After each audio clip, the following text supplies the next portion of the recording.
ಕರ್ತನಲ್ಲಿ ಪ್ರೀತಿಯ ದೈವ ಜನರೆಲ್ಲರಿಗೂ ಯೇಸುವಿನ ಮಧುರ ನಾಮದಲ್ಲಿ ನಾನು ವಂದನೆಗಳನ್ನ ಸಲ್ಲಿಸ್ತೇನೆ. ಈ ದಿನದಿಂದ ನಾವು ಒಂದು ವಿಶೇಷವಾದಂತ ಒಂದು ಕಾರ್ಯವನ್ನ ನಾವು ಧ್ಯಾನಿಸಲಿದ್ದೇವೆ. ಅಂದ್ರೆ ಇಂದಿನಿಂದ ನಾವೆಲ್ಲರೂ ಅಪೊಸ್ತಲರ ಕೃತ್ಯಗಳನ್ನ ನಾವು ಧ್ಯಾನಿಸಲಿದ್ದೇವೆ. ನೋಡಿ, ಈ ದಿನಗಳಲ್ಲಿ ನಾವು ಜೀವಿಸ್ತಿರ್ತಕ್ಕಂಥ ಈ ದಿನಗಳು ಕಡೆಯ ದಿನಗಳಾಗಿದೆ. ಉಜ್ಜೀವನದ ಈ ಕೊನೆಯ ದಿನಗಳಲ್ಲಿ ನಡೆಯುವಂತಹ ಕಾರ್ಯಗಳು ಯಾವುದು ಎಂಬಂತ ಸ್ಪಷ್ಟ ಮಾಹಿತಿ ನಮ್ಗೆ ಎಲ್ಲಿ ಸಿಗ್ತದಂದ್ರೆ ಅಪೊಸ್ತಲರ ಕೃತ್ಯಗಳಲ್ಲಿ ನಾವು ಉಜ್ಜೀವನದ ದಿನದಲ್ಲಿ ನಡೀತಕ್ಕಂಥ ಕಾರ್ಯಗಳ ಸ್ಪಷ್ಟವಾದಂತ ಕಾರ್ಯಗಳನ್ನು ನಾವೇನ್ ಮಾಡ್ಬೋದು ಅಂದ್ರೆ ಗಮನಿಸಬಹುದಾಗಿದೆ. ಚೆನ್ನಾಗಿ ಗಮನಿಸಿ. ಉಜ್ಜೀವನದ ದಿನಗಳಲ್ಲಿ ಏನೆಲ್ಲ ನಡೀತದೆ ಬ್ರದರ್ ಎಂಬುದಾಗಿ ನೀವು ತಿಳ್ಕೊಳ್ಬೇಕು ಎಂಬುದಾಗಿ ಆಸೆ ಪಡೋದಾದ್ರೆ, ಉಜ್ಜೀವನದ ದಿನಗಳಲ್ಲಿ ಏನೆಲ್ಲ ಆಗುತ್ತೆ ಎಂಬುದಾಗಿ ಅದರ ಕುರಿತಾಗಿ ನಾನು ಅದನ್ನ ಅರಿತುಕೊಳ್ಬೇಕೆಂಬುದನ್ನು ನೀವು ಆಸೆ ಪಡುವುದಾದ್ರೆ ಚೆನ್ನಾಗಿ ಗಮನಿಸಿ. ನಿಮಗೆ ಅಪೊಸ್ತಲರ ಕೃತ್ಯಗಳು ಉಜ್ಜೀವನದ ದಿನದ ಕೈಪಿಡಿ ಆಗಿದೆ. ಅಂದ್ರೆ ಅದೊಂದು ಯೂಸರ್ ಗೈಡ್ ಎಂಬುದಾಗಿ ನಾವು ಏನಾದ್ರು ಒಂದು ತಗೊಂಡ್ರೆ ಯೂಸರ್ ಗೈಡ್ ಕೊಡಲ್ಪಡ್ತದಲ್ಲ, ಅದೇ ಪ್ರಕಾರವಾಗಿ ಅಪೊಸ್ತಲರ ಕೃತ್ಯಗಳು ಉಜ್ಜೀವನದ ದಿನದ ಯೂಸರ್ ಗೈಡ್ ಆಗಿದೆ. ಚೆನ್ನಾಗಿ ಗಮನಿಸಿ. ಈ ಅಪೊಸ್ತಲರ ಕೃತ್ಯಗಳಿಗೆ ಎರಡು ಹೆಸರಿದೆ. ನಮ್ಮೆಲ್ಲರಿಗೂ ತಿಳಿದಿರ್ತಕ್ಕಂಥ ಮೊದಲನೇ ಹೆಸರು ಅಪೊಸ್ತಲರ ಕೃತ್ಯಗಳು. ನಾವು ಯಾವಾಗ್ಲೂ ಕೂಡ ಈ ಪುಸ್ತಕವನ್ನ ಅಪೊಸ್ತಲರ ಕೃತ್ಯಗಳು ಎಂಬುದಾಗಿ ನಾವು ಕರಿತೀವಿ. ಹಾಗಾದ್ರೆ ಮೊದಲನೇ ಹೆಸರು ಅಪೊಸ್ತಲರ ಕೃತ್ಯಗಳು ಎಂಬುದಾಗಿ ಹೇಳೋದಾದ್ರೆ, ಇದಕ್ಕಿಂತಲೂ ಮುಖ್ಯವಾದಂತ ಎರಡನೇ ಹೆಸರಿದೆ. ಆಕ್ಚುಲಿ ನಾವು ಕರಿಬೇಕಾದಂತ ನಿಜವಾದ ಹೆಸರು ಯಾವುದು ಅಂತಂದ್ರೆ ಅಪೊಸ್ತಲರ ಕೃತ್ಯಗಳಿಗೆ ಅದು ಅಪೊಸ್ತಲರ ಕೃತ್ಯಗಳು ಎನ್ನೋದಕ್ಕಿಂತಲೂ ಪವಿತ್ರಾತ್ಮನ ಕೃತ್ಯಗಳು. ಕಾರಣ ಈ ದಿನಗಳ ಅಂದ್ರೆ ಅಪೊಸ್ತಲರ ದಿನಗಳು ಈ ಪುಸ್ತಕದ ಸಮಯದಲ್ಲಿ ಅಲ್ಲಿ ಕ್ರಿಯೆ ಮಾಡಿದಂಥದ್ದು ಅಪೊಸ್ತಲರಿಗಿಂತಲೂ ಬಲವಾಗಿ ಕ್ರಿಯೆ ಮಾಡಿದ್ಯಾರಂದ್ರೆ ಪರಿಶುದ್ಧಾತ್ಮ. ಪರಿಶುದ್ಧಾತ್ಮ ಅಲ್ಲಿ ಚಲಿಸಿದ್ರಿಂದನೇ, ಪರಿಶುದ್ಧಾತ್ಮ ಅಲ್ಲಿ ಕ್ರಿಯೆ ಮಾಡಿದ್ರಿಂದಲೇ ಅಪೊಸ್ತಲರು ಕ್ರಿಯೆ ಮಾಡಕ್ಕಾಯ್ತು. ಅಂದ್ರೆ ಅರ್ಥ ಚೆನ್ನಾಗಿ ಗಮನಿಸಿ. ನಮ್ಮ ಜೀವಿತದಲ್ಲಿ ಪರಿಶುದ್ಧಾತ್ಮ ಕ್ರಿಯೆ ಮಾಡದಿದ್ರೆ ನಾವು ಯಾವ ಕ್ರಿಯೆಗಳನ್ನು ಮಾಡಕ್ಕಾಗೋದಿಲ್ಲ. ನಾವು ಯಾವ ಕ್ರಿಯೆಗಳನ್ನ ಮಾಡಿದ್ರು ಕೂಡ ಅದು ವ್ಯರ್ಥವಾಗಿರ್ತದೆ. ಅದರಿಂದ ಈ ಪುಸ್ತಕಕ್ಕೆ ಎರಡು ಹೆಸರಿಂದ ನಾವು ಕರಿಬಹುದು. ಒಂದು ಅಪೊಸ್ತಲರ ಕೃತ್ಯಗಳು ಎಂಬುದಾಗಿ, ಎರಡನೇದಾಗಿ ಅದಕ್ಕಿಂತಲೂ ಮುಖ್ಯವಾಗಿ ಈ ಪುಸ್ತಕಕ್ಕೆ ನಾವು ಪವಿತ್ರಾತ್ಮನ ಕೃತ್ಯಗಳೆಂಬುದಾಗಿ ನಾವು ಕರಿಬಹುದಾಗಿದೆ. ಚೆನ್ನಾಗಿ ಗಮನಿಸಿ. ಉಜ್ಜೀವನ ದಿನಗಳು ಅಂತಂದ್ರೆ ಏನ್ ಗೊತ್ತಾ? ಪವಿತ್ರಾತ್ಮನು ಬಲವಾಗಿ ಚಲಿಸುವಂತದ್ದು. ಉಜ್ಜೀವನದ ದಿನಗಳು ಅಂತ ಹೇಳೋದಾದ್ರೆ ಏನು? ಪವಿತ್ರಾತ್ಮನು ಬಲವಾಗಿ ಕ್ರಿಯೆ ಮಾಡ್ತಕ್ಕಂಥದ್ದು. ಪರಿಶುದ್ಧಾತ್ಮನ ಕಾರ್ಯಗಳೇ ನಿಜವಾದಂತ ಉಜ್ಜೀವನಕ್ಕೆ ಗುರುತು. ಎಲ್ಲಿ ಪರಿಶುದ್ಧಾತ್ಮ ಬಲವಾಗಿ ಚಲಿಸ್ತಾ ಇದ್ದಾರೋ, ಎಲ್ಲಿ ಪರಿಶುದ್ಧಾತ್ಮ ಬಲವಾಗಿ ಕ್ರಿಯೆ ಮಾಡ್ತಾ ಇದ್ದಾರೋ ಆ ಸ್ಥಳದಲ್ಲಿ ಉಜ್ಜೀವನ ಇದೆ ಎಂಬುದಾಗಿ ಅರ್ಥ. ನಮ್ಮ ಕುಟುಂಬದಲ್ಲಿಯೋ, ನನ್ನ ವೈಯಕ್ತಿಕ ಜೀವಿತದಲ್ಲಿಯೋ ಅಥವಾ ನಾವಿರ್ತಕ್ಕಂಥ ಸಭೆಯಲ್ಲಿಯೋ ಪರಿಶುದ್ಧಾತ್ಮನ ಕ್ರಿಯೆ ಬಲವಾಗಿ ನಡೆಯುತ್ತಿರುವುದಾದ್ರೆ ಆ ಸ್ಥಳದಲ್ಲಿ ಅಥವಾ ಆ ಕುಟುಂಬದಲ್ಲಿ ಅಥವಾ ಆ ವ್ಯಕ್ತಿಯಲ್ಲಿ ಉಜ್ಜೀವನ ಉಂಟಾಗಿದೆ ಎಂಬುದಾಗಿ ಅರ್ಥ. ಹಾಗಾದ್ರೆ ಉಜ್ಜೀವನಕ್ಕೆ ಮೂಲ ಕರ್ತೃ ಅಂತಂದ್ರೆ ಯಾರಂತಂದ್ರೆ ಅದು ಪರಿಶುದ್ಧಾತ್ಮ ಆಗಿದ್ದಾರೆ. ಹಾಗಾದ್ರೆ ಚೆನ್ನಾಗಿ ಗಮನಿಸಿ ಪ್ರೀತಿಯುಳ್ಳ ದೈವ ಜನಗಳೇ, ಒಂದು ಸತಿ ಪರಿಶುದ್ಧಾತ್ಮ ಒಬ್ಬರು ಜೀವಿತದಲ್ಲಿ ಬಂದ್ರು ಅಂತಂದ್ರೆ ಏನೆಲ್ಲಾ ನಡೀತದೆ ಅನ್ನತಕ್ಕಂಥ ಕಾರ್ಯಗಳನ್ನ ನಾವು ಈ ಅಪೊಸ್ತಲರ ಕೃತ್ಯದಲ್ಲಿ ನಾವು ಧ್ಯಾನಿಸಲಿದ್ದೇವೆ. ನೋಡಿ, ಅಪೊಸ್ತಲರ ಕೃತ್ಯಗಳು 28 ಅಧ್ಯಾಯಗಳಿವೆ.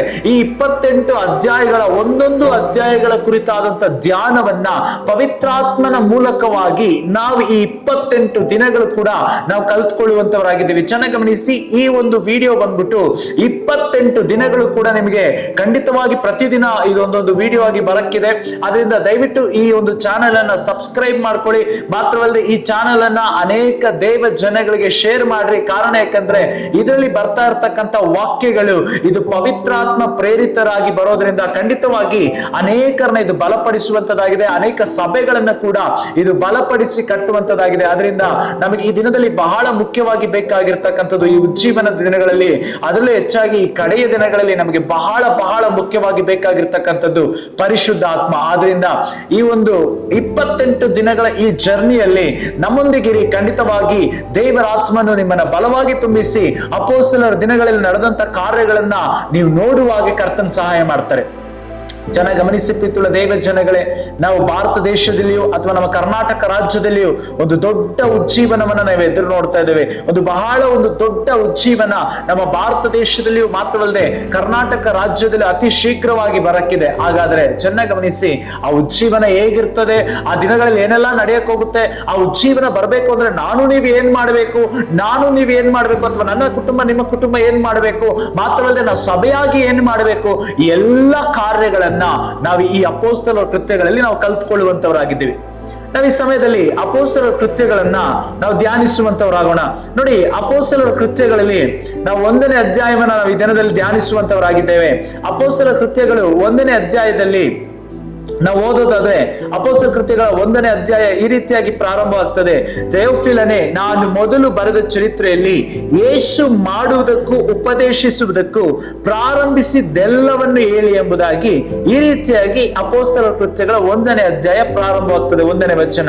ಹಾಗಾದ್ರೆ ಚೆನ್ನಾಗಿ ಗಮನಿಸಿ, ಇದರಲ್ಲಿ ಅಪೊಸ್ತಲ ಕೃತ್ಯಗಳ 1ನೇ ಅಧ್ಯಾಯವನ್ನು ನಾವು ಇವತ್ತು ಧ್ಯಾನಿಸೋದಾದ್ರೆ ಇಲ್ಲಿ ಬಹಳ ಸ್ಪಷ್ಟವಾಗಿ 1ನೇ ವಚನ ಹೇಳ್ತದೆ, ಯೇಸು ಮಾಡುವುದಕ್ಕೂ ಉಪದೇಶಿಸುವುದಕ್ಕೂ ಪ್ರಾರಂಭಿಸಿದ್ದ ಎಲ್ಲವನ್ನು. ಹಾಗಾದ್ರೆ ಚೆನ್ನಾಗಿ ಗಮನಿಸಿ ಪ್ರೀತಿಯುಳ್ಳ ದೇವ ಜನಗಳೇ, ಯೇಸು ಮಾಡುವುದಕ್ಕೂ ಉಪದೇಶಿಸುವುದಕ್ಕೂ ಅಂದ್ರೆ ಅರ್ಥ ಅಪೊಸ್ತಲ ಕೃತ್ಯಗಳು ಅಂತಂದ್ರೆ ಏನಂತಂದ್ರೆ, ಅಪೊಸ್ತಲರ ಕೃತ್ಯಗಳಿಗಿಂತ ಮುಂಚೆ 4 ಸುವಾರ್ತೆಗಳು ಬರೆಯಲ್ಪಟ್ಟಿದೆ. ಮತ್ತಾಯನ ಬರೆದ ಸುವಾರ್ತೆ, ಮಾರ್ಕನ ಬರೆದ ಸುವಾರ್ತೆ, ಲೂಕನ ಬರೆದ ಸುವಾರ್ತೆ, ಯೋಹಾನನ ಬರೆದ ಸುವಾರ್ತೆ. ಈ 4 ಸುವಾರ್ತೆಗಳು ಬರೆಯಲ್ಪಟ್ಟಿದೆ. ಈ 4 ಸುವಾರ್ತೆಗಳಲ್ಲಿ ನಾವು ಏನನ್ನ ಗಮನಿಸಬಹುದು ಅಂದ್ರೆ, ಯೇಸು ಏನೆಲ್ಲ ಮಾಡಿದ್ರು, ಯೇಸು ಏನೆಲ್ಲ ಉಪದೇಶಿಸಿದ್ರು, ಯೇಸುವಿನ ಉಪದೇಶವನ್ನ ಮಾತ್ರವಲ್ಲದೆ ಯೇಸು ಮಾಡಿದಂತ ಅದ್ಭುತ ಕಾರ್ಯಗಳನ್ನ, ಸೂಚಕ ಕಾರ್ಯಗಳನ್ನ, ಈ 2 ಕಾರ್ಯಗಳನ್ನ ಈ 4 ಸುವಾರ್ತೆಗಳಲ್ಲಿ ಗಮನಿಸಬಹುದು. ಅಂದ್ರೆ ಯೋಹಾನನ ಬರೆದ ಸುವಾರ್ತೆ ಕಡೆಯ ಅಧ್ಯಾಯದವರೆಗೂ, ಕಡೆಯ ವಚನದವರೆಗೂ ಯೇಸು ಮಾಡಿದಂತ ಕಾರ್ಯಗಳ ಕುರಿತಾಗಿ ಹೇಳಲ್ಪಟ್ಟಿದೆ. ಹಾಗಾದ್ರೆ ಚೆನ್ನಾಗಿ ಗಮನಿಸಿ, ಅದರ ನಂತರ ಯೋಹಾನನ ಬರೆದ ಸುವಾರ್ತೆಯ ಆ ನಂತರದಲ್ಲಿ ಬರ್ತಕ್ಕಂಥ ಪುಸ್ತಕ ಯಾವುದು ಅಂದ್ರೆ ಅಪೊಸ್ತಲ ಕೃತ್ಯಗಳು. ಹಾಗಾದ್ರೆ ಯೇಸು 4 ಸುವಾರ್ತೆಗಳಲ್ಲಿ ಸೇವೆಯನ್ನ ಮಾಡಿದ್ರು. ಹಾಗಾದ್ರೆ ಆ 4 ಸುವಾರ್ತೆಗಳು ಮುಗಿತಾ ಇದ್ದಂಗೆ ಯೇಸುವಿನ ಸೇವೆ ಮುಗಿದೋಯ್ತಾ ಅಂತ ಕೇಳೋದಾದ್ರೆ ಖಂಡಿತವಾಗಿಲ್ಲ. ಯೇಸು ಮಾಡುವುದಕ್ಕೂ ಉಪದೇಶಿಸುವುದಕ್ಕೂ ಪ್ರಾರಂಭಿಸಿದರ ಮುಂದಿನ ಹಂತವೇ ಅಂದ್ರೆ ಅದರ ನೆಕ್ಸ್ಟ್ ಅಪ್ಡೇಟೆಡ್ ವರ್ಷನ್ ಅನ್ನತಕ್ಕಂಥ ಅಪೊಸ್ತಲ ಕೃತ್ಯಗಳು ಅನ್ನತಕ್ಕಂತಹ ಈ ಪುಸ್ತಕವೇ ಯೇಸು ಮಾಡುವುದಕ್ಕೂ ಅಥವಾ ಉಪದೇಶಿಸುವುದಕ್ಕೂ ಪ್ರಾರಂಭಿಸಿದಂತೆ ಎಲ್ಲಾ ಕಾರ್ಯಗಳ ಕಂಟಿನ್ಯೂಯೇಷನ್ ಅಂದ್ರೆ ಅದರ ಮುಂದುವರೆದ ಭಾಗನೇ ಈ ಅಪೊಸ್ತಲರ ಕೃತ್ಯಗಳು. ಚೆನ್ನಾಗಿ ಗಮನಿಸಿ, ಯೇಸು ಬಂದ್ಬಿಟ್ಟು ತನ್ನ 30ನೇ ವಯಸ್ಸಿನಲ್ಲಿ ತನ್ನ ಸೇವೆಯನ್ನ ಪ್ರಾರಂಭಿಸ್ತಾರೆ. ಆ ಸೇವೆಯನ್ನ ಯೇಸಪ್ಪ ಬಂದ್ಬಿಟ್ಟು ದೀಕ್ಷಾಸ್ನಾನ ತೆಗೆದುಕೊಂಡ ಮೇಲೆ ಅವ್ರೇನ್ ಮಾಡ್ತಾರೆ ಅಂದ್ರೆ ತನ್ನ ಸೇವೆಯನ್ನ 30ನೇ ವಯಸ್ಸಿನಲ್ಲಿ ಪ್ರಾರಂಭ ಮಾಡ್ತಾರೆ. ಹಾಗಾದ್ರೆ ಯೇಸುವಿನ ಸೇವೆಯ ಪ್ರಾರಂಭಕ್ಕೆ ಕಾರಣ ಯಾರು ಅಂದ್ರೆ, ಯೇಸಪ್ಪ ಬಂದ್ಬಿಟ್ಟು ದೀಕ್ಷಾಸ್ನಾನವನ್ನು ತೆಗೆದುಕೊಂಡಾಗ, ಯೇಸಪ್ಪ ಮೇಲೆ ಪರಿಶುದ್ಧಾತ್ಮ ಇಳಿದು ಬಂದಾಗ ಯೇಸುವಿನ ಸೇವೆ ಏನಾಗುತ್ತೆ, ಪ್ರಾರಂಭವಾಗ್ತದೆ. ಹಾಗಾದ್ರೆ ಚೆನ್ನಾಗಿ ಗಮನಿಸಿ, ಯೇಸುವಿನ ಸೇವೆಗೆ ಪ್ರಾರಂಭಕ್ಕೆ ಕಾರಣ, ಯೇಸುವಿನ ಸೇವೆಯ ಪ್ರಾರಂಭಕ್ಕೆ ಕಾರಣ ಯಾರು ಅಂತಂದ್ರೆ ಪರಿಶುದ್ಧಾತ್ಮ. ಹಾಗಾದ್ರೆ ಯೇಸುವಿನ ಸೇವೆಯನ್ನು ಪ್ರಾರಂಭಿಸಿದ ಯಾರು ಅಂತ ಕೇಳೋದಾದ್ರೆ ಖಂಡಿತವಾಗಿ ಅದು ಪರಿಶುದ್ಧಾತ್ಮ ಆಗಿದ್ದಾರೆ. ನಮ್ಮ ಜೀವಿತದಲ್ಲಿ ಕೂಡ ನಮ್ಮ ಸೇವೆಯನ್ನ ಪ್ರಾರಂಭಿಸಬೇಕಾಗಿದ್ದಂಥದ್ದು ಪರಿಶುದ್ಧಾತ್ಮ. ಯಾವುದೋ ಒಂದು ಮನುಷ್ಯನೂ ಅಲ್ಲ, ಯಾವ ಸಂಸ್ಥೆಗಳು ಅಲ್ಲ, ಯಾರು ಕೂಡ ಅಲ್ಲ. ನಮ್ಮ ಸೇವೆಯ ಪ್ರಾರಂಭ ಎಲ್ಲಿ ಆಗ್ಬೇಕು ಅಂತಂದ್ರೆ ಅದು ಪರಿಶುದ್ಧಾತ್ಮನ ಮೂಲಕವಾಗಿ ಪ್ರಾರಂಭವಾಗಬೇಕು. ಕಾರಣ ಮನುಷ್ಯನಿಂದ ಪ್ರಾರಂಭವಾಗುವಂಥದ್ದು ಮನುಷ್ಯನಿಂದಲೇ ಮುಗಿದೋಗುವಂಥದ್ದಾಗಿದೆ. ಮನುಷ್ಯನೇ ಮುಗಿಸಿ ಬಿಡ್ತಾನೆ. ಆದ್ರೆ ಪರಿಶುದ್ಧಾತ್ಮನಿಂದ ಪ್ರಾರಂಭವಾಗಿದ್ದಂಥದ್ದನ್ನ ಯಾವ ಮನುಷ್ಯನು, ಈ ಭೂಮಿಯಲ್ಲಿ ಇರ್ತಕ್ಕಂಥ ಯಾವ ಮನುಷ್ಯನು ಕೂಡ ಎಷ್ಟೇ ಸಮಸ್ಯೆಗಳನ್ನ ತಂದಾಕಿದ್ರು ಕೂಡ ಆ ಸೇವೆಯನ್ನ ಮುಗಿಸಕ್ಕಾಗೋದಿಲ್ಲ. ನೋಡಿ, ಯೇಸುವಿನ ಸೇವೆ ಪ್ರಾರಂಭವಾಗಿದ್ದಂಥದ್ದು ಅದು ಪರಿಶುದ್ಧಾತ್ಮನ ಮೂಲಕವಾಗಿ. ಹೆರೋದನ ತಂತ್ರಗಳು ಯೇಸುವಿನ ಸೇವೆಯನ್ನ ಮುಗಿಸಕ್ಕಾಗ್ಲಿಲ್ಲ. ಸದ್ದುಕಾಯರೋ ಪರಿಸಾಯರ ತಂತ್ರಗಳು, ಕುತಂತ್ರಗಳು ಯೇಸುವಿನ ಸೇವೆಯನ್ನ ಮುಗಿಸಕ್ಕಾಗ್ಲಿಲ್ಲ. ಮಾತ್ರವಲ್ಲದೆ ಪಿಲಾತನಾಗ್ಲಿ, ರೋಮ ಸಾಮ್ರಾಜ್ಯವಾಗಲಿ ಯೇಸುವಿನ ಸೇವೆಯನ್ನು ಮುಗಿಸಕ್ಕಾಗ್ಲಿಲ್ಲ. ಯೇಸುವನ್ನ ತಗೊಂಡೋಗಿ ಶಿಲುಬೆ ಮೇಲೆ ಹಾಕಿದ್ರು ಕೂಡ, ಯೇಸುವಿನ ಶಿಲುಬೆಯಲ್ಲಿ ಹಾಕಿ ಸಾಯಿಸಿದ್ರು ಕೂಡ ಆತನ ಸೇವೆಯನ್ನು ಮುಗಿಸಕ್ಕಾಗ್ಲಿಲ್ಲ. ಕಾರಣ ಚೆನ್ನಾಗಿ ಗಮನಿಸಿ, ಪರಿಶುದ್ಧಾತ್ಮನಿಂದ ಪ್ರಾರಂಭವಾದಂತಹ ಸೇವೆ ಇವತ್ತಿನವರೆಗೂ ಕೂಡ ನಡೀತಾ ಇದೆ. ಯೇಸು ಮಾಡುವುದಕ್ಕೂ ಉಪದೇಶಿಸುವುದಕ್ಕೂ ಪ್ರಾರಂಭಿಸಿದಂತ ಆ ಸೇವೆ ಇವತ್ತಿಗೂ ಕೂಡ ನಡೀತಾ ಇದೆ. ಆ ಸೇವೆ ಯೇಸುವಿನ ಕಾಲಘಟ್ಟಗಳ ನಂತರದಲ್ಲಿ ಅದು ಅಪೊಸ್ತಲರ ಮೂಲಕವಾಗಿ ನಡೆಯೋದಕ್ಕೆ ಪ್ರಾರಂಭ ಆಯಿತು. ಚೆನ್ನಾಗಿ ಗಮನಿಸಿ, ಯೇಸು ಮಾಡಿದಂತ ಸೇವೆಯನ್ನ ಮುಗಿಸಕ್ಕಾಗ್ಲಿಲ್ಲ. ಕಾರಣ ಅದು ಪ್ರಾರಂಭವಾದದ್ದು ಪರಿಶುದ್ಧಾತ್ಮನ ಮೂಲಕವಾಗಿ. ಚೆನ್ನಾಗಿ ಗಮನಿಸಿ ಪ್ರೀತಿಯುಳ್ಳ ದೈವ ಜನಗಳೇ, ಯೇಸಪ್ಪ ದೀಕ್ಷಾಸ್ನಾನ ತೆಗೆದುಕೊಂಡಾಗ ಯೇಸಪ್ಪ ಮೇಲೆ ಪರಿಶುದ್ಧಾತ್ಮ ಇಳಿದು ಬರ್ತಾರೆ. ಪರಿಶುದ್ಧಾತ್ಮ ಇಳಿದು ಬಂದ್ಮೇಲೆ ಯೇಸಪ್ಪನ ಬಂದ್ಬಿಟ್ಟು ಅವ್ರು ಏನ್ ಮಾಡ್ತಾರೆ ಅಂದ್ರೆ, ಪರಿಶುದ್ಧಾತ್ಮ ಇಳಿದು ಬಂದ ಮೇಲೆ ಯೇಸುವನ್ನ ಪ್ರಾರ್ಥನೆಗೆ ನಡೆಸ್ತಾರೆ. ಪರಿಶುದ್ಧಾತ್ಮ ಬಂದ್ಬಿಟ್ಟು ಪ್ರಾರ್ಥನೆ ನಡೆಸ್ತಾರೆ. ಅದಾದ್ಮೇಲೆ 40 ದಿನ ಉಪವಾಸ ಪ್ರಾರ್ಥನೆಗಳಾದ್ಮೇಲೆ ಯೇಸುವನ್ನ ಸೇವೆಗೆ ನಡೆಸ್ತಾರೆ. ಮನತಿರುಗಿರಿ, ದೇವರ ರಾಜ್ಯ ಸಮೀಪವಾಯಿತು, ಪರಲೋಕ ರಾಜ್ಯ ಸಮೀಪವಾಯಿತು, ಮನತಿರುಗಿರಿ, ದೇವರ ಕಡೆಗೆ ತಿರುಕೊಳ್ಳಿ ಅನ್ನತಕ್ಕಂತ ಸೇವೆ ಮಾತ್ರವಲ್ಲದೆ ಉಪದೇಶಿಸುವುದಕ್ಕೆ ಪರಿಶುದ್ಧಾತ್ಮ ಯೇಸುವನ್ನ ನಡೆಸ್ತಾರೆ. ಅದಾದ್ಮೇಲೆ ಯೇಸುವಿನ ಮೂಲಕವಾಗಿ ಬಲವಾದಂತ ಅದ್ಭುತ ಕಾರ್ಯಗಳು, ಸೂಚಕ ಕಾರ್ಯಗಳು ಯೇಸುವಿನ ಮೂಲಕವಾಗಿ ನಡೆಯೋದಕ್ಕೆ ಪ್ರಾರಂಭವಾಗ್ತದೆ. ಇದೆಲ್ಲದಕ್ಕೂ ಕಾರಣ ಯಾರು ಅಂತಂದ್ರೆ ಪರಿಶುದ್ಧಾತ್ಮ. ನಾವು ವಚನದಲ್ಲಿ ನೋಡೋದಾದ್ರೆ ಅಪೊಸ್ತಲರ ಕೃತ್ಯಗಳಲ್ಲಿ 10ನೇ ಅಧ್ಯಾಯದ 38ನೇ ವಚನ ಬಹಳ ಸ್ಪಷ್ಟವಾಗಿ ಈ ರೀತಿಯಾಗಿ ಹೇಳ್ತದೆ. ಅಪೊಸ್ತಲರ ಕೃತ್ಯಗಳು 10ನೇ ಅಧ್ಯಾಯದ 38ನೇ ವಚನ ಈ ರೀತಿಯಾಗಿ ಹೇಳ್ತದೆ, ದೇವರ ನಜರೇತಿನ ಯೇಸುವನ್ನ ಪವಿತ್ರಾತ್ಮದಿಂದಲೂ ಬಲದಿಂದಲೂ ಅಭಿಷೇಕಿಸಿದನು. ದೇವರು ಆತನ ಸಂಗಡ ಇದ್ದದರಿಂದ ಆತನ ಉಪಕಾರ್ಯಗಳನ್ನ ಮಾಡುತ್ತಾ ಸೈತಾನ್ನಿಂದ ಬಾಧಿಸಲ್ಪಡುತ್ತಿರುವವರೆಲ್ಲರನ್ನ ಗುಣಪಡಿಸುತ್ತಾ ಸಂಚರಿಸಿದನು ಎಂಬುದಾಗಿ. ಹಾಗಾದ್ರೆ ಚೆನ್ನಾಗಿ ಗಮನಿಸಿ, ಯೇಸು ಎಲ್ಲಾ ಕಾರ್ಯಗಳನ್ನ ಮಾಡೋದಕ್ಕೆ ಕಾರಣ ಯಾರು ಅಂತ ಬೈಬಲ್ ಬಹಳ ಸ್ಪಷ್ಟವಾಗಿ ಹೇಳ್ತದೆ, ಪರಿಶುದ್ಧಾತ್ಮ. ಪರಿಶುದ್ಧಾತ್ಮನ ಮೂಲಕವಾಗಿನೇ ಯೇಸು ಏನ್ ಮಾಡ್ತಾ ಇದಾರೆ ಅಂದ್ರೆ ಎಲ್ಲಾ ಕಾರ್ಯಗಳನ್ನ ಮಾಡ್ತಾ ಇದ್ದಾರೆ. ಬಲದಿಂದಲೂ ಅಭಿಷೇಕಿಸಿದಿಂದ, ಪರಿಶುದ್ಧಾತ್ಮನಿಂದಲೂ ಬಲದಿಂದಲೂ ಅಭಿಷೇಕಿಸಿದಿಂದ ಅವ್ರು ಏನ್ ಮಾಡ್ತಾ ಇದಾರೆ ಅಂದ್ರೆ ಏಸಪ್ಪ ಉಪಕಾರಗಳನ್ನ ಮಾಡ್ತಾ ಇದ್ದಾರೆ, ಸೈತಾನಿಂದ ಬಾಧಿಸಲ್ಪಡ್ತವ್ರನ್ನ ಗುಣಪಡಿಸ್ತಾ ಇದ್ದಾರೆ. ಮಾತ್ರವಲ್ಲದೆ ಅಲ್ಲಿರ್ತಕ್ಕಂಥ ಜನಗಳಿಗೆಲ್ಲ ಏನ್ ಮಾಡ್ತಾ ಇದ್ದಾರೆ, ಉಪದೇಶವನ್ನ ಮಾಡ್ತಾ ಇದ್ದಾರೆ. ಹಾಗಾದ್ರೆ ಚೆನ್ನಾಗಿ ಗಮನಿಸಿ, ನಮ್ಮ ಜೀವಿತದಲ್ಲಿ ಕೂಡ ಪರಿಶುದ್ಧಾತ್ಮ ಬಹಳ ಮುಖ್ಯ. ನೋಡಿ, ಈ ಯೇಸುವಿನ ಸೇವೆ ಮುಗಿದ ಮೇಲೆ, ಅಂದ್ರೆ ಯೇಸುವಿನ ಮೂಲಕವಾಗಿ ಪ್ರಾರಂಭವಾದಂತ ಈ ಸೇವೆ, ಯೇಸುವಿನ ಕಾಲಘಟ್ಟಗಳು ಮುಗಿದ ಮೇಲೆ, ಅಂದ್ರೆ ಏಸಪ್ಪ ಶಿಲುಬೆ ಮೇಲೆ ಸತ್ತು ಆತನ ಪುನರುತ್ಥಾನ ಆಗಿ 40 ದಿನ ಶಿಷ್ಯರ ಜೊತೆ ಇದ್ದು ಪರಲೋಕಕ್ಕೆ ಏರಿ ಹೋದ ಮೇಲೆ ಈಗ ಏನ್ ನಡೀತಾ ಇದೆ ಅಂದ್ರೆ ಯೇಸುವಿನ ಸೇವೆ ಮುಗಿತಾ ಇಲ್ಲ, ಯೇಸುವಿನ ಸೇವೆ ನಿಂತು ಹೋಗ್ತಾ ಇಲ್ಲ, ಯೇಸುವಿನ ಸೇವೆಯ ಕತೆ ಮುಗಿಯೋಗ್ತಾ ಇಲ್ಲ. ಆ ಸೇವೆ ಯೇಸು ಏನ್ ಮಾಡಿದ್ರು ಆ ಎಲ್ಲಾ ಕಾರ್ಯಗಳು ಯೇಸುವಿನ ಶಿಷ್ಯರ ಮೇಲೆ ಶಿಫ್ಟ್ ಆಗ್ತಾ ಇರೋದನ್ನ ನಾವು ನೋಡ್ಬೋದಾಗಿದೆ. ಚೆನ್ನಾಗಿ ಗಮನಿಸಿ, ಯೇಸು ಅವತ್ತು ಪ್ರಾರಂಭಿಸಿದಂತ ಆ ಸೇವೆ ಇವತ್ತಿಗೂ ಮುಗುದಿಲ್ಲ. ಯೇಸು ಅಂದು ಪ್ರಾರಂಭಿಸಿದಂತ ಆ ಸೇವೆ ಇವತ್ತಿಗೂ ಅದೇನಾಗ್ತಾ ಇದೆ, ಅದೇ ಪರಿಶುದ್ಧ ಆತ್ಮನ ಮೂಲಕವಾಗಿ ಅದೇ ಸೇವೆ ಇವತ್ತಿಗೂ ಕೂಡ ನಡೀತಾ ಇದೆ. ಇವತ್ತು ನಾನು ನೀವುಗಳು ಮಾಡ್ತಾ ಇರ್ತಕ್ಕಂಥ ಸೇವೆ ಅಥವಾ ಅನೇಕ ಸೇವಕರುಗಳು ಮಾಡ್ತಾ ಇರ್ತಕ್ಕಂಥ ಸೇವೆ ಅದು ನಮ್ಮ ಸೇವೆ ಅಲ್ಲ, ಯೇಸುವಿನ ಸೇವೆ.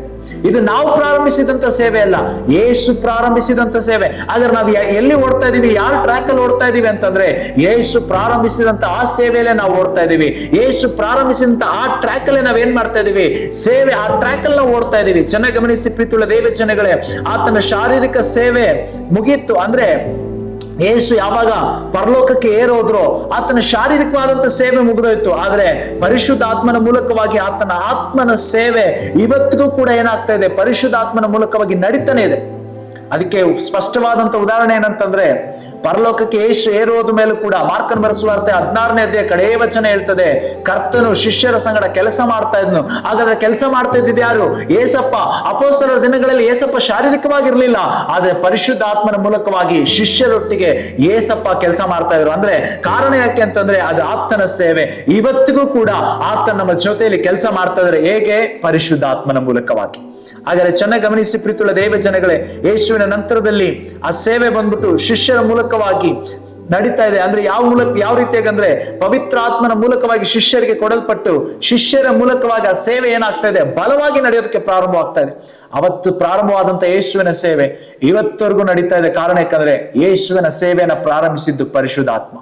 ಪ್ರೀತಿಯುಳ್ಳ ದೇವ ಜನಗಳೇ, ಚೆನ್ನಾಗಿ ಗಮನಿಸಿ, ನಿಮ್ಮ ಸೇವೆಯನ್ನ ನೀವು ಪ್ರಾರಂಭಿಸಿದ್ರೆ ಖಂಡಿತವಾಗಿ ಅತಿ ಬೇಗನೆ ಅದು ಮುಚ್ಚೋಗುತ್ತೆ, ಅತಿ ಬೇಗನೆ ಅದು ಬಿದ್ದೋಗುತ್ತೆ, ಅತಿ ಬೇಗನೆ ಅದು ಕೆಡವಲ್ಪಟ್ಬಿಡುತ್ತೆ, ಅತಿ ಬೇಗನೆ ಅದು ಸೋಲಿಸಲ್ಪಡ್ತದೆ, ಅತಿ ಬೇಗನೆ ಅದು ನಾಶವಾಗ್ತದೆ. ಆದ್ರೆ ಯಾವಾಗ ನೀವು ಪರಿಶುದ್ಧಾತ್ಮನ ಮೂಲಕವಾಗಿ ಒಂದು ಸೇವೆನ ಪ್ರಾರಂಭಿಸ್ತಿರೋ, ಯಾವಾಗ ನಿಮ್ಮ ಒಳಗಡೆ ಪರಿಶುದ್ಧಾತ್ಮ ಬಂದು ಒಂದು ಸೇವೆನ ಪ್ರಾರಂಭಿಸ್ತಾರೋ, ಅದನ್ನ ಈ ಲೋಕದ ಯಾವ ಕಾರ್ಯಗಳು ಕೂಡ ಮುಗಿಸಕ್ಕಾಗೋದಿಲ್ಲ, ಅದನ್ನ ಕೆಡಿಸಕ್ಕಾಗೋದಿಲ್ಲ, ಅದನ್ನ ಅಳಿಸಕ್ಕಾಗೋದಿಲ್ಲ.